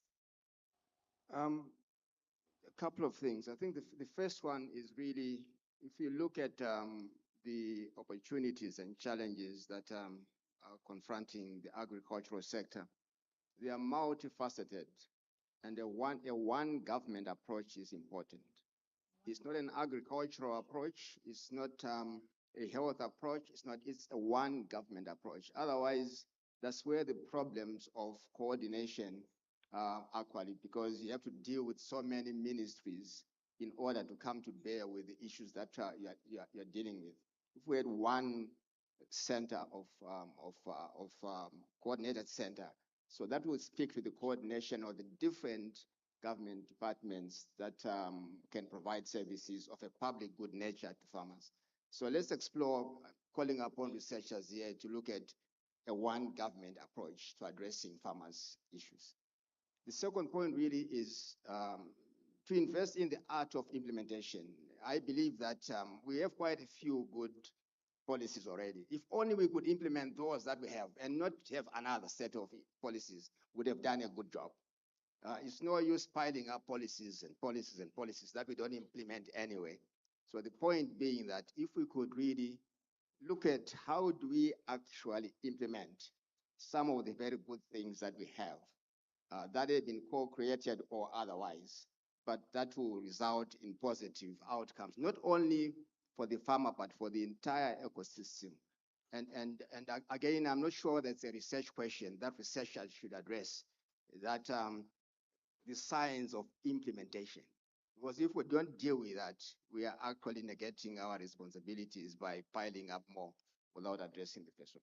Then the final point really is for all public sector in general to have meaningful conversations and not to talk to and talk about farmers, but to talk with and speak with. I think that is That is part of the innovation. I don't think we see it as innovation ourselves. We see innovation, as I hear all the discussion, it seems like it's gadgetry, it's technology. It's not about processes, it's not about relations, it's not about communication. But I think those areas that we are not touching on that are not exciting, I would imagine, for researchers and for the government sector, are actually the ones that could unlock the value that we are looking for. Thank you very much. Thank you very much, Dr. Sungan. Yes, this has been, we wanted this change. But let me try to point out some of the very salient points. And let me start uh, with Ivo's message, which I think was actually echoed and repeated and highlighted all throughout the discussion, which is the essential of partnership in promoting innovation. It's really partnership, which is, Ivan said, on trust, built on trust, time. Dr. Ole, next time I'll give you 2.5 minutes. Trust, time, compelling mutual objective, safe space for exchange and learning together, such as this one that we're having right now. And I think there are a lot of examples that came out from the discussions. We started with the Netherlands Food Partnership, for example, and its partnership with Clim-Eat and many of the partners. Within the region, we have ASEAN Climate Resilience Network, which actually gave birth to a negotiating group for agriculture that's now getting ready to argue their way at COP30 in Belém. And then there are examples at the national level. Dr. Perla, you mentioned AMIA, right? An adaptation mitigation initiative in agriculture. And so these kind of partnerships, as repeatedly mentioned, provides a platform for really promoting innovation and hopefully getting the right resources to promote scaling up of the wonderful innovation that we do not actually lack from. There's a lot of, from the room full of scientists, there's a lot of innovation in the room. So now for a buffet of suggestions that came out. So I'm just going to come up with a buffet of suggestions that came out from here. Um, First thing really is the lack of time. No, we need to make time to create this conversation between policymakers and researchers and the research community and the innovation community, and not talk to farmers, but talk with farmers, right, Dr. Ishmael? Um, and so there's also a suggestion on really, of course, creating a partnership and an initiative that's both inclusive but also putting farmers at the center for our innovation that we are thinking of. Um, I like actually the suggestion, a very specific suggestion of um, installation of internet to promote technologies and innovation.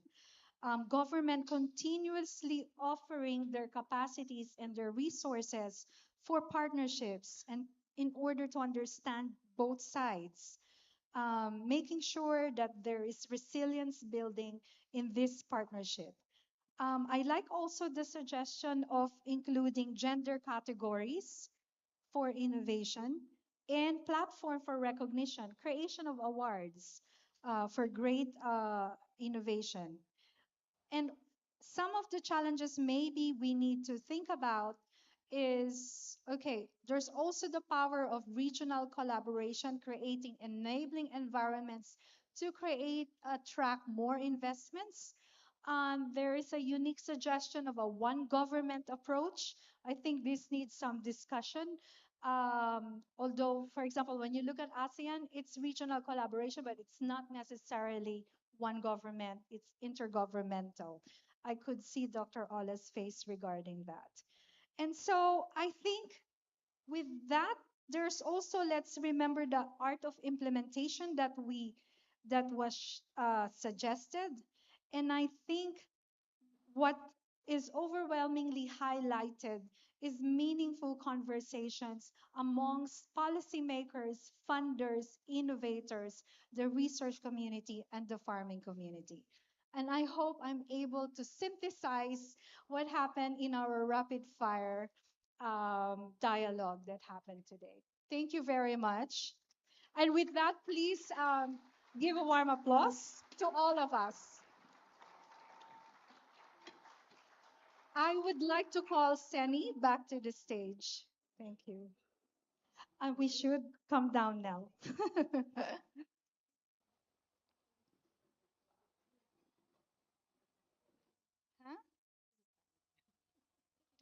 Billy, one of these papers was.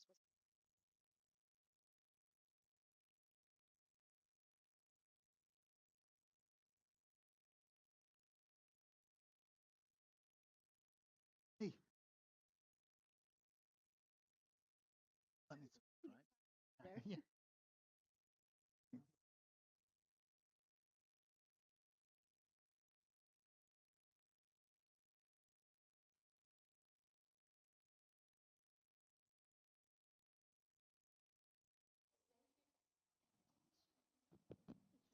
Right. Is it working now? It is. Perfect. Thank you, Dada. Thank you to our distinguished panelists. What a great discussion, which really showed that technology is not about just innovation is not just about the technologies, but also about the processes and the ways that we're working together. And now, to really give you a cool real life example of how this can be done, I would like to invite Hayden Montgomery, the director of the agricultural program at Global Methane Hub, to the stage.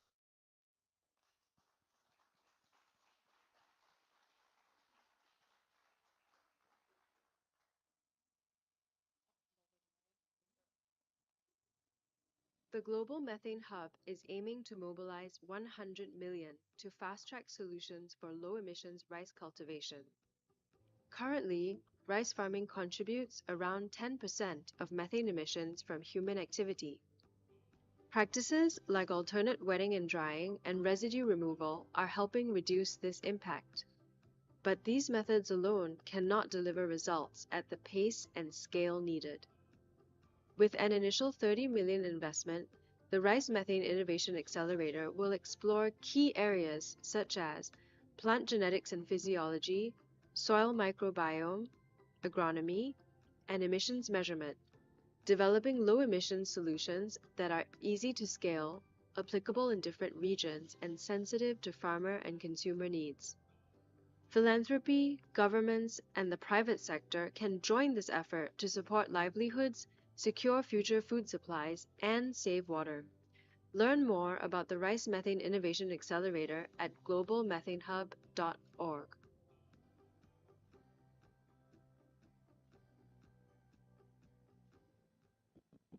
Great. So we did a deal.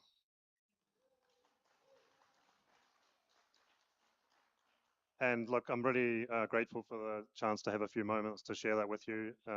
This is an initiative we announced today. It was announced everywhere, as we do these days, online. But having the opportunity to speak to you today, and also in conjunction with the Singapore Innovation Agri-Food Week that was taking place this week in Singapore, there were other discussions happening there. So we tried to do a kind of simultaneous global launch of this initiative. And I'll make sure the mic is close. The presentation there showed you what it's trying to do. What I want to share with you is a little bit of why we see this as necessary and the vision we have. First of all, the accelerator that we have launched today is following in the footsteps of another accelerator that focuses on enteric fermentation. And we launched that at the COP in Dubai 2 COPs ago, and have successfully mobilized $200 million towards that effort, and have already deployed over $100 million in research globally, in basically speeding up progress to develop solutions to reduce emissions from that very significant source. So we're ambitious in saying we hope to raise 100 million, but we're going to do it. That's our goal, and we've done it before, and we'll do it again. The accelerator fits within a broader strategy. So I don't want you to leave here thinking we do only innovation. We are looking across the whole ecosystem that we've been hearing about: policy, innovation, finance and scaling, corporate action, measurement and data, and demonstration on the ground of practices that actually work. And this accelerator, this new accelerator, fits within that broader programmatic strategy we have. Now, why do we need an accelerator? I think we all agree that the urgency is enormous in terms of addressing methane emissions. I think the awareness today is much greater than ever before. But the way we do innovation globally is just not optimal, and it won't get us there fast enough. And that is just the way it is, I think, right? Public research is done in a certain way, and companies do research in a certain way, but it doesn't lead to an optimal approach when you look at a global commons issue like agricultural methane, or in this case, rice methane. There's fragmentation, there's silos, there's lack of sharing of information, for good reasons when you consider the actors involved, particularly when it's commercial and competitive, but that is not getting us there fast enough. So we see the role we can play is addressing some of that fragmentation, being a bridge between public and private, and really trying to foster a pre-competitive spirit towards some of these grand challenges that we all share. And we do that by crowding in philanthropic resource, which we're pleased to say we have already mobilized. But it needs more, right? We need governments and we need the private sector to join us and bring the scale of resources we needed in the right kind of way to approach this rice methane challenge in a comprehensive manner from a research and innovation perspective. So that means a strategy that is well thought through and broad, as was mentioned: agronomy, the plant side, the soil microbiome side, and then the tools and things we need to underpin that, right? The measurement. How do we know we are being successful with these different practices? So we have already established a science committee that is working hard to assess the state of the science. We expect that our strategy will be ready for public release probably towards the end of Q1 next year. And that is a process that is very collaborative in its own right. This is not a black box process. This is where our science committee, first of all, has a common understanding amongst themselves, and then is very much reaching out to the broader research community to test our assumptions, right? Have we got this right? Are these the most important priorities? Are these the biggest gaps?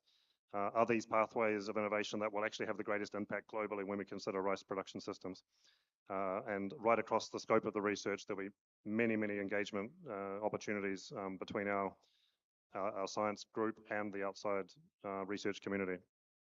And really to stress, this is not about competition with, CGIAR or national systems. This is about additional resource and complementing the very good work that's going on.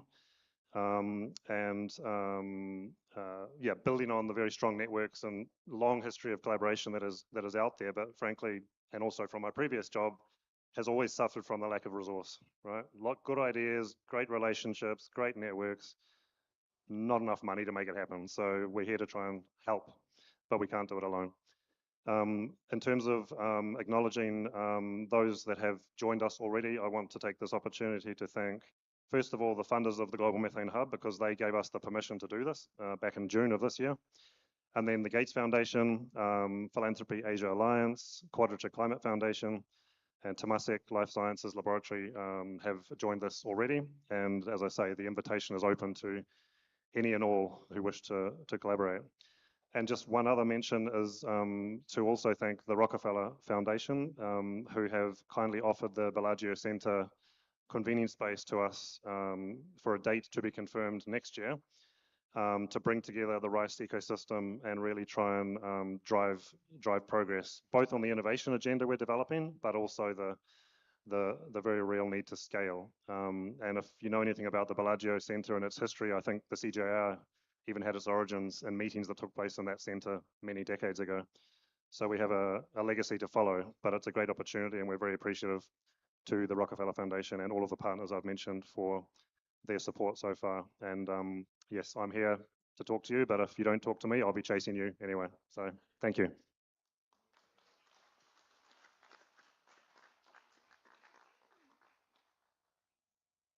Thank you, Hayden. That's so exciting. So now actually all the deals from the thematic sessions have been announced. And next we're gonna go into a coffee break, but the coffee break is gonna take place next to the deal making marketplace. So what I would actually ask you all to do is that we don't really want the collaboration to end here. So when you go there, take a look at all the deals that are on the walls at the deal marketplace. And you can take a sticky note and write down your ideas or any kind of additional offers that you would like to make to these existing deals. Or maybe if you have your own deal in mind, you can also write that down. Make sure to also write your name or maybe even contact information so people can reach out to you who are interested in that. So, that being said, you're free to go and explore all the deals, and we'll see you back here at 4.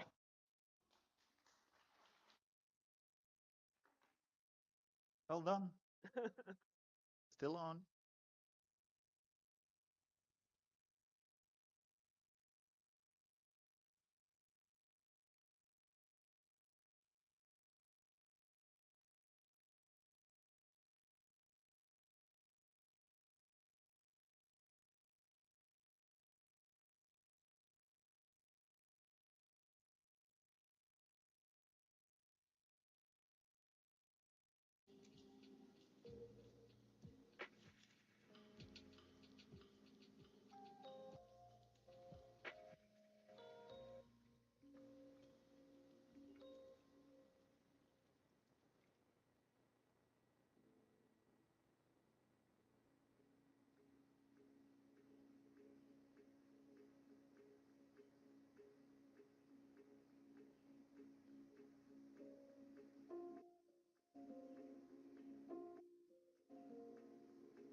the livelihood of the people get increases, then environmental impact, we know if we follow regenerative agriculture practices, our Mother Earth will become to the original shape. Then the business impact, using all this data, the procurers may choose the better products, or government can give the policies, they can provide the credit schemes or different policies. So that we saw our entire platform. Now how we use that platform for generative, like to detect regenerative practices, it is here. So I have given two examples. One is the regenerative practice is like having a tillage detection. Other is like cover crop detection. So here you can see there are multiple observations which go to our platform, and it can generate the insights about whether it is the intensive tillage, like medium tillage or no tillage. Also for cover crop, it can generate insights about whether cover crop is absent or present or medium present. So these 5 types of different regenerative practices we detect. So those practices are reducing soil disturbance, covering the soil, livestock integration in the agriculture, then the practices crop diversity, and last is the presence of uh, like preserve the live roots in the soil. So to detect those, we need to detect some indicators. So these are different indicators I have mentioned. Those indicators we detect using sky and earth conversion, which we saw. So here for reducing soil disturbance, we detect tillage identification, we detect soil degradation. For covering the soil, we detect whether there is a bare soil, or whether there is a crop intensity or not. Then for livestock, how can we detect using satellite whether they are following integrating livestock in their agriculture or not? For that, there are some markers, like we can identify moving events in the field. We can identify grassland disturbance. If there is a grassland disturbance, it is identification that they have the livestock in their agriculture. Then the different practices for crop diversity, there we can detect crop rotation. Crop rotation means whether they are following different crops season by season, or whether they are following same crop along the season. Also, there is a crop heterogeneity. So for same season, whether they are only producing one crop, or they are producing two crops in the same land. So these are the some indicators. Also for live roots in the soil, we can detect field crop, whether they are producing cash crop or field crop, or whether they are like having the cover crop. So for these, you can see different accuracy of our models at the last row. So that's all. That was from me. Thank you. You can contact more for. Thank you, Rutaraj Patil. Well done. Yeah. Thanks for keeping it right at time. That's really nice. That's also one of my duties today. Eris Biera, please come to the front. I'm curious for your talk. Take it away. So, good afternoon, everybody. So I will present the article Water, Energy, and Food Nexus in Brazil, a quantitative analysis and trade-offs and synergies. What's the problem? Policy and planning water, energy, and food remain solid with a cross-sector effort thoroughly quantified. So we have a research question is, what synergies and trade-offs characterize interactions among the three pillars in Brazil? The three pillars are water, energy, and food, right? So the objective is to map and quantify water, energy, and food interactions using national indicators. So the first figure, I'm speaking very fast. So the first figure shows the interactions between water, energy, and food.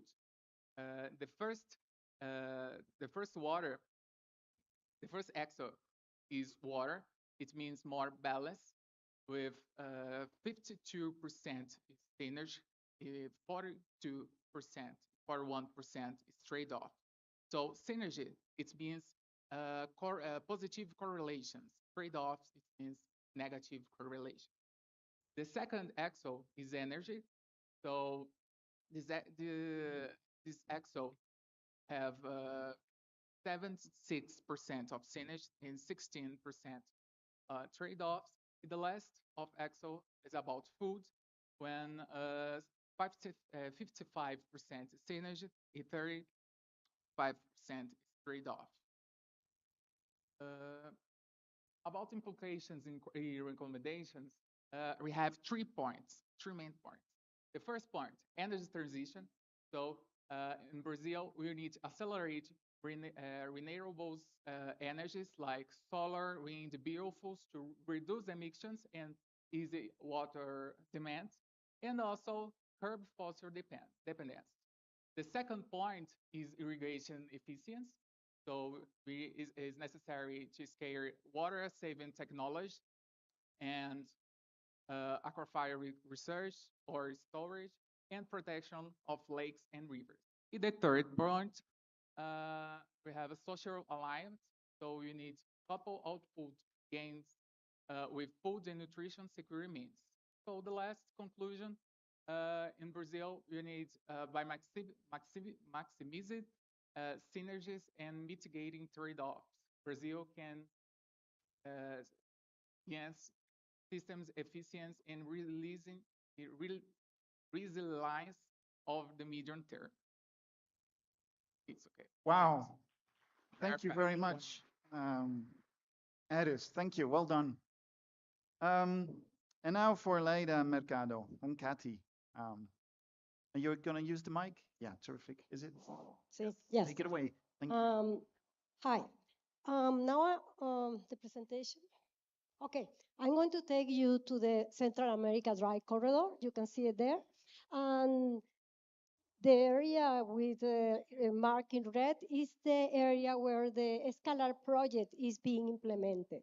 I'm going to talk about the results of the recent analysis we did to measure the effectiveness of our action for scaling 8 agriculture, climate smart, regenerative agriculture innovations.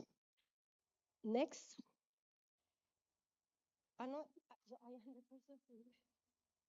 Sorry. Okay. Escalar aims at strengthening the climate resilience across Central America Dry Corridor by supporting vulnerable communities to adapt to climate change and to build more sustainable livelihoods.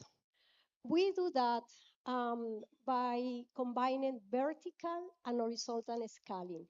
In the vertical scaling, we in the horizontal scaling, we expand the adoption of 8 innovations that I will describe later and support youth and women-led enterprises.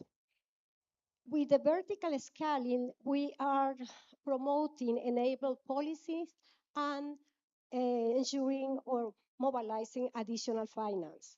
Also, we work with gender equity, agroclimatic information, and knowledge management and cross-cutting pillars. What is the progress we have up to now? We have reached near 7,000 people, which are basically farmers who are implementing the innovations. We have also trained 400 youth who are now working in agribusiness that are connected, that offer services and products linked to the innovations that we are scaling. We also work with 18 partner organizations. This is very important. This is a very important feature of the project because these partners are key in the implementation and helping us to reach results. We pass funding to them and we strengthen their capacities. We, in the policy area, we have influenced 7 policies and we have mobilized additional $1.2 million. So basically what we did is to use the methodology of food system innovation developed accelerator of food system innovation developed by Herrero et al., where that basically measure the progress of innovation based on the recognition that technological changes at scale require social and institutional support. We adapt the original methodology by using primary data through interviews, cross-referencing results with the data that we have from the monitoring system of Scalar, and we change also the scale. Here are the results. In this matrix, you can see in the left side, you can see it because the letter is very small, but in the left side are the 8 accelerators used by Herrero et al. And in the top, you can see our innovations. 5 of the innovations are linked to local key value chains for livelihoods: coffee, basic grain, and livestock. And then we have 3 innovations that are cross-cutting, that deal with rainwater harvesting and with bioproducts, which are important for soil health. As you can see in the scale, you see in the left, and the cells show the contribution of each accelerator to the scaling of the different innovations. And the darker the color, the stronger the contribution. You can see that, for example, of the A accelerator, 5 of them, oh my God, 5 of them, we have a good performance. Basically, the building trust, supporting changing policy, yes, building support, transforming mindsets, enable dialogue, and safeguarding against unwanted effects has been a good accelerator. However, accelerator related with ensuring stable finance and designing market incentives score low. So this, despite the effort we have made, finance continues to be a major barrier for scaling. I will go directly to the key messages. Well, the results are consistent with what we have been doing in Escalar, and they are very insightful and help us to redirect some of our action in the future. Also, the methodology proves to be a good methodology to evaluate this kind of projects, but also some improvement can be include like gender, for example, how to measure gender. We are looking, we feel that we have set up a good space there for continuous scaling, and we would like to have some discussions with some of you to see how we can continue scaling these innovations in the Central America Dry Corridors. Thank you. Thank you. Wow. Thank you so much, Leida Mercado. Now, Mr. Ram, thank you for making a bit easier. Take it away, 5 minutes. Can you hear me? So I'm going to now present a slightly different version of our findings. So far, you have listened to some pure research findings, research articles and all.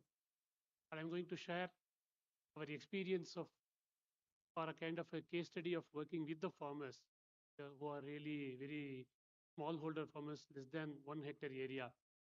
And cotton is their, the project which I'm actually projecting is, the area is mainly a cotton belt. And farmers, they depend on cotton, that one season cotton for their livelihood. And it's purely a rainfed region. If you look at that, though India actually has about 40% of the global cotton area, and Tamil Nadu, the state, that is the southernmost state of India, from where I'm coming, so it actually occupies about 1.8 lakh hectares of cotton, and the productivity is average about 540 kilos per acre. The main challenges what we have started observing was the erratic rainfall. One year of drought, 1 year of rainfall, and rainfall in excess, and rainfall in very short, ill-distributed short duration rainfall. So when we started working, we are actually an NGO. So when we started working with the farmers, we sat with them. So their problem we actually heard. Instead of we giving them a solution, we actually kind of a participatory co-creation. But some of the interventions what we are going to do was the kind of innovation for them. They have not actually done.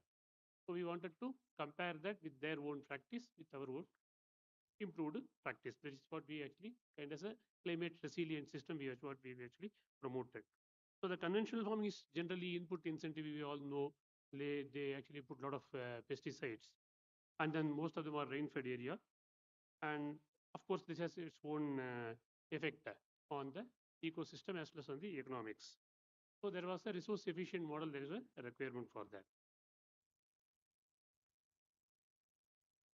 So what we actually did was we actually took three components. One is in situ moisture conservation. That is because if there is an excess rainfall, that can also be stored. If there is poor rainfall, sorry, if there is an excess rainfall, that can be drained. If there is a poor rainfall, the rainwater can be stored. So that is the basic principle of building resilience in the cotton farming. So what we did was in situ moisture conservation, then the soil health management. Because people actually put only nitrogenous fertilizers. That actually creates a lot of pest problems. So they have to incur more on pesticides. So we actually balanced that particular nutritional point. And thirdly is the soil structure. That is actually one of the reasons for poor drainage. So we addressed that through reclamation. So these three are the items we actually did. In about first phase, we did for 20 farmers, out of which around 7 farmers were women farmers, because we actually wanted to include the gender also. And then they were the people who are actually very aggressive in getting some solutions because for the livelihood. So this is the model we actually promoted. That is ridge and furrow. That is raised bed. They used to do on flat bed. We actually brought the raised bed cultivation. Then nature-based pest management, and then gypsum and organic manure for soil structure improvement. And then the results you can see.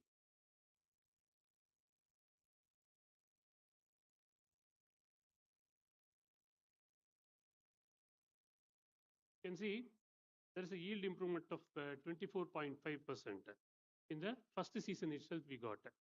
So it has actually reduced the cost of production, unit cost of production, I would say, not on the real terms, but on the unit cost of production, it has actually reduced the cost of production because they use a lot of indigenous materials for natural-based pest management, and also what do you call that? In situ moisture conservation actually increased their yield. That is critical stages of irrigation, they got water now.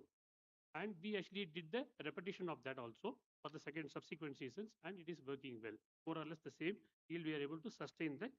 So the fertilizer usage also can be reduced by 25%, pesticide spray by 41%. So in essence, this can be a good model for replication in the semi-arid areas of India. And then we can actually integrate with the government existing schemes where we can really bring in subsidies for water management, and then in situ moisture.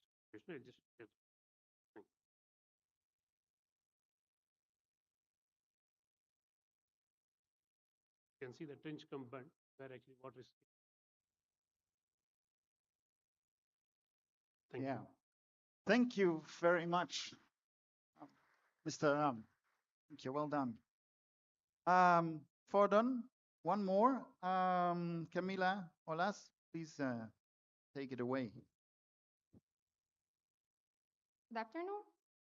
Well, my name is Camila, and these presentations summarize the research aimed in improving the methodology for quantify methane in animal waste management in the context of the ABC Plus plan. The study analyzing how Brazilian inventories and tool can be more accurate for and representative of total production conditions, considering the climate, type of management, and animal category.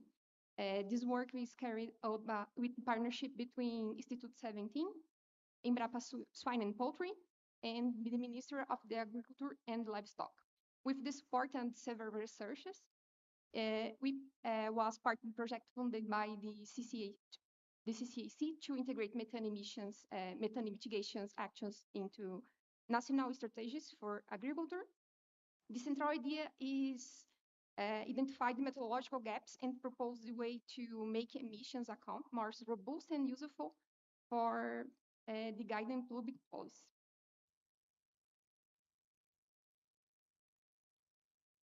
To frame the study, let me explain about the ABCP Plus plan. It is a Brazilian low carbon agriculture plan for 2020 to 2030. In animal waste management, the ABC Plus plan promotes the biodigestion and composting to reduce methane emissions. So our research support this plan by improving the way emissions are accounted. Current Brazil follows the IPCC guidelines, mainly tier 2. However, many parents are generic and we lack original data for tropical systems.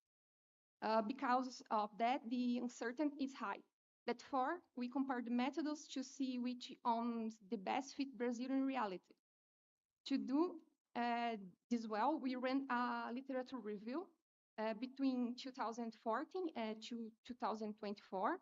We found 434 papers and select 24 that focus on how to quantify emissions in livestock.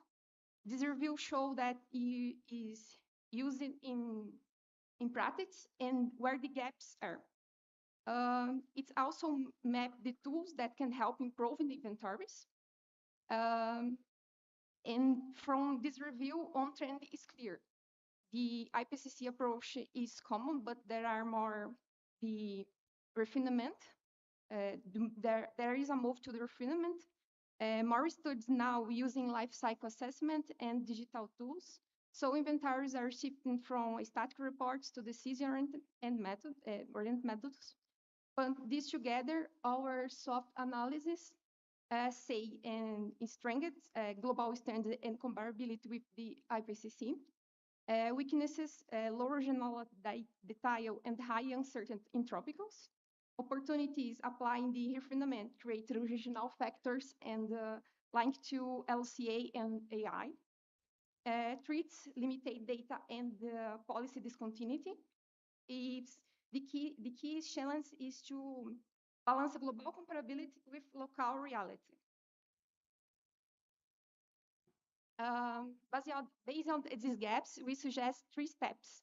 In short term, expand the database beyond IBGE and include cat feedlots, broilers, and bred swine. In medium term, regionalize emissions factors and climate parameters in line with the IPCC refinement. And long term, connect inventories to digital tools for new real-time estimates. These steps increase in credibility and make the ABC Plus plan more effective. So in summary, there are opportunities to improve the current inventories with regional data and better methods. We can serve better, decide better, and make animal production more sustainable. This is both technical and strategic for Brazil to lead on methane mitigation. Thank you. Thank you very much, Camila Olas. I think we saw very nice presentations with recommendations and action pathways presented, including attention for farmers. I would like to open the floor to questions from you, the audience. There's one here, and there's microphones going around. Some questions coming up. I would like to start with you. Yeah, microphone is coming up. Hello, thank you very much for the presentations and amazing works. Mr. Patel, tell me more about the challenge to try to understanding more about the satellite photograph, to try to do the right observations for the regenerative agriculture, because of course we use the same satellites, but of course the artificial intelligence, machine learn, no, we need to understand more how can you do that in India, and how can we learn with you to try to apply here in Brazil to try to understand more about our public policy? Yeah. So From UK government, they provide free satellite data using like JEDI data or Sentinel-1, Sentinel-2. So they provide free data. We use those data to generate the insights. Then about your other part, like challenges. So one challenge is like about in a cloudy season. So cloudy season, it is hard to get, but also we develop some methods and we have patented those methods for penetration through cloud. So SARS based satellite, they penetrate through cloud. So we have a designed ensemble method to work in cloudy conditions. Oh, thanks, clear answer. Thank you. I have a second question. Yes, ma'am. Okay. Hello, everyone. This is me, Shobha Paudel from Nepal. I work in climate smart agriculture across South Asia, and I have a some queries about cotton farming. I forgot your name, sorry, but a question for you, gentleman with coat. I found your presentation very much interesting, like benefit cost ratio higher comparing to the conventional farming. Yeah. My concern is how did you calculate the cost? Because we have to consider many indicators while calculating the cost, one thing. And another thing is there are several externalities generated by the lean cotton farming. I found like soil moisture improvement. Yeah. So did you consider that externalities while calculating your cost and benefit or not? Because we have several externalities generated by climate resilient agriculture, you know. So if you have considered or incorporated externalities, how did you monetize these externalities in monetary term? It is very much challenging for me because I'm working in CSA and trying to incorporate externalities. So I want to hear from you. Thank you. This microphone. Yeah. Thank you for this very pertinent question. And as far as the cost is concerned, we have actually at every stage of the crop, we work with the farmers very closely. Our field evaluators, they go there and then take the cost as it is for every action of whatever I have projected, including the trench combine or the ridge sowing, that is machinery operations, sowing, planting, everything we actually calculate. And based on that only straight away the investment versus the return.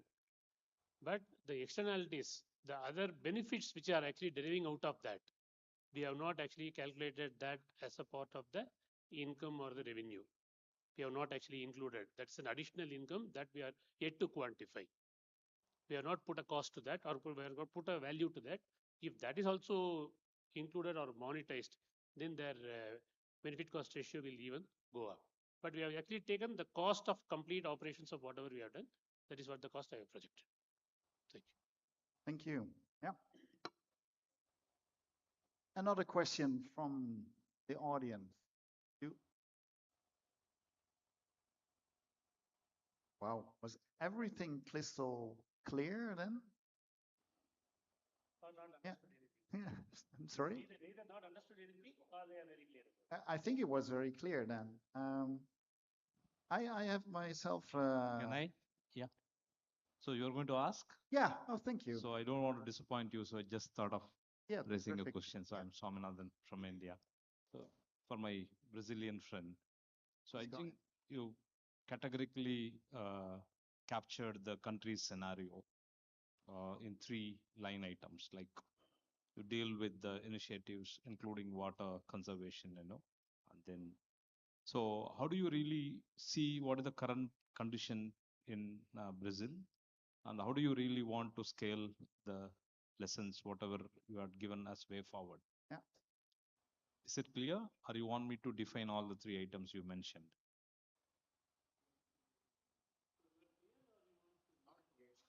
It's not clear for me. Not clear. Yeah. You can go ahead with your this one. Meanwhile I'll take my question. I would have the similar. So you're coming up with clarification, right?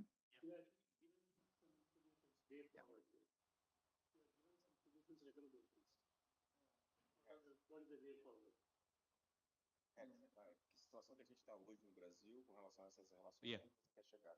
E aprendizados você teve, onde você imagina que a gente pode chegar com essas relações entre as três pilares. Okay, no, so now it's clear for me. Terrific. Sorry. Thanks for helping. In Brazil, we have many challenges, right? Nexus, fuel Nexus is a big challenges in other countries, but in Brazil we have important situations. We have a good regenerous energies like solar, eolic, right? So we have more space when you think about geographical regions when you compare in other countries, for example. It's like this. Yeah, I would have the same question for what other countries do you think your research is relevant? Because water, food, and energy is in many countries relevant. So do you have other countries where it could be used? Like South Korea, for example. Yeah. South Korea, for example, is the situation's big difference in Brazil, for example.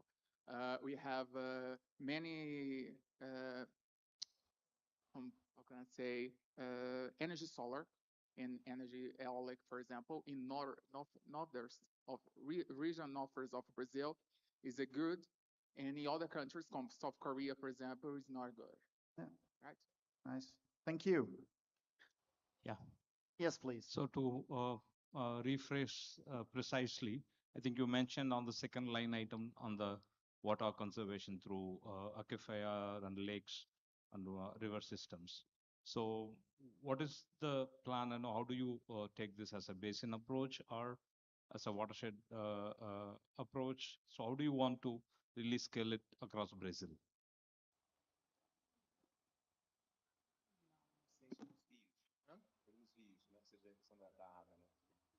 So in Brazil, we have many lakes and rivers.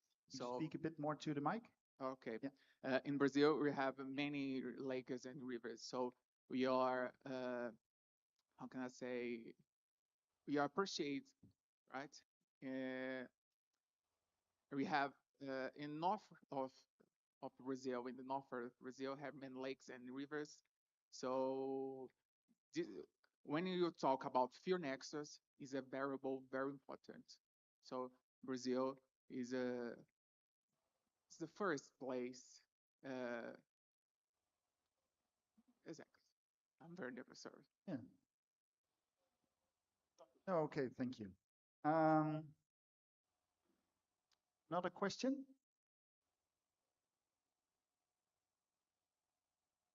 No. And I think we come to the stage to give a round of applause for the excellent presentation. Thank you so much. Thank you. And it reminds me of something. There are poster presentations just outside here, and it's really worthwhile to take a look. So please do that. We also come to the conclusion of our Science and Innovation Day. We heard a lot of new insights, new research, and thanks to the moderators, we also been tested this morning. So there's a direct feedback loop to whether actually the science is also in our minds. So there was really a nice angle to it. We had twice the speed talks, and thanks for Dana Bakudo and her excellent panel on the buffet of opportunities to learn from in bringing innovation to scale. Last sessions of the thematic sessions were there this morning. They will be the conclusions will be presented to you tomorrow, also on stage. So please also be there. Take a last look at the deal wall there, and prepare for tomorrow as we have a nice program. And that's here. where tomorrow, instead of science and innovation, we talk about business and partnerships. And the day will be kicked off by the Vice Minister of Agriculture, Fisheries, Food Security and Nature from the Netherlands, Martin van den Berg. There will be a private sector panel on stage. And we have something, I think, very exciting, because there will be a fail session. So it's sometimes really okay and needed to fail. So let's see and learn about that tomorrow. The synthesis panel I already mentioned, and the closing session. So, sorry. The van's already there. Yeah. What last thing I needed to mention? The shuttle bus is ready for you to bring you back to the hotel, and see you all in good health and spirit tomorrow. Thank you very much. Have a nice evening.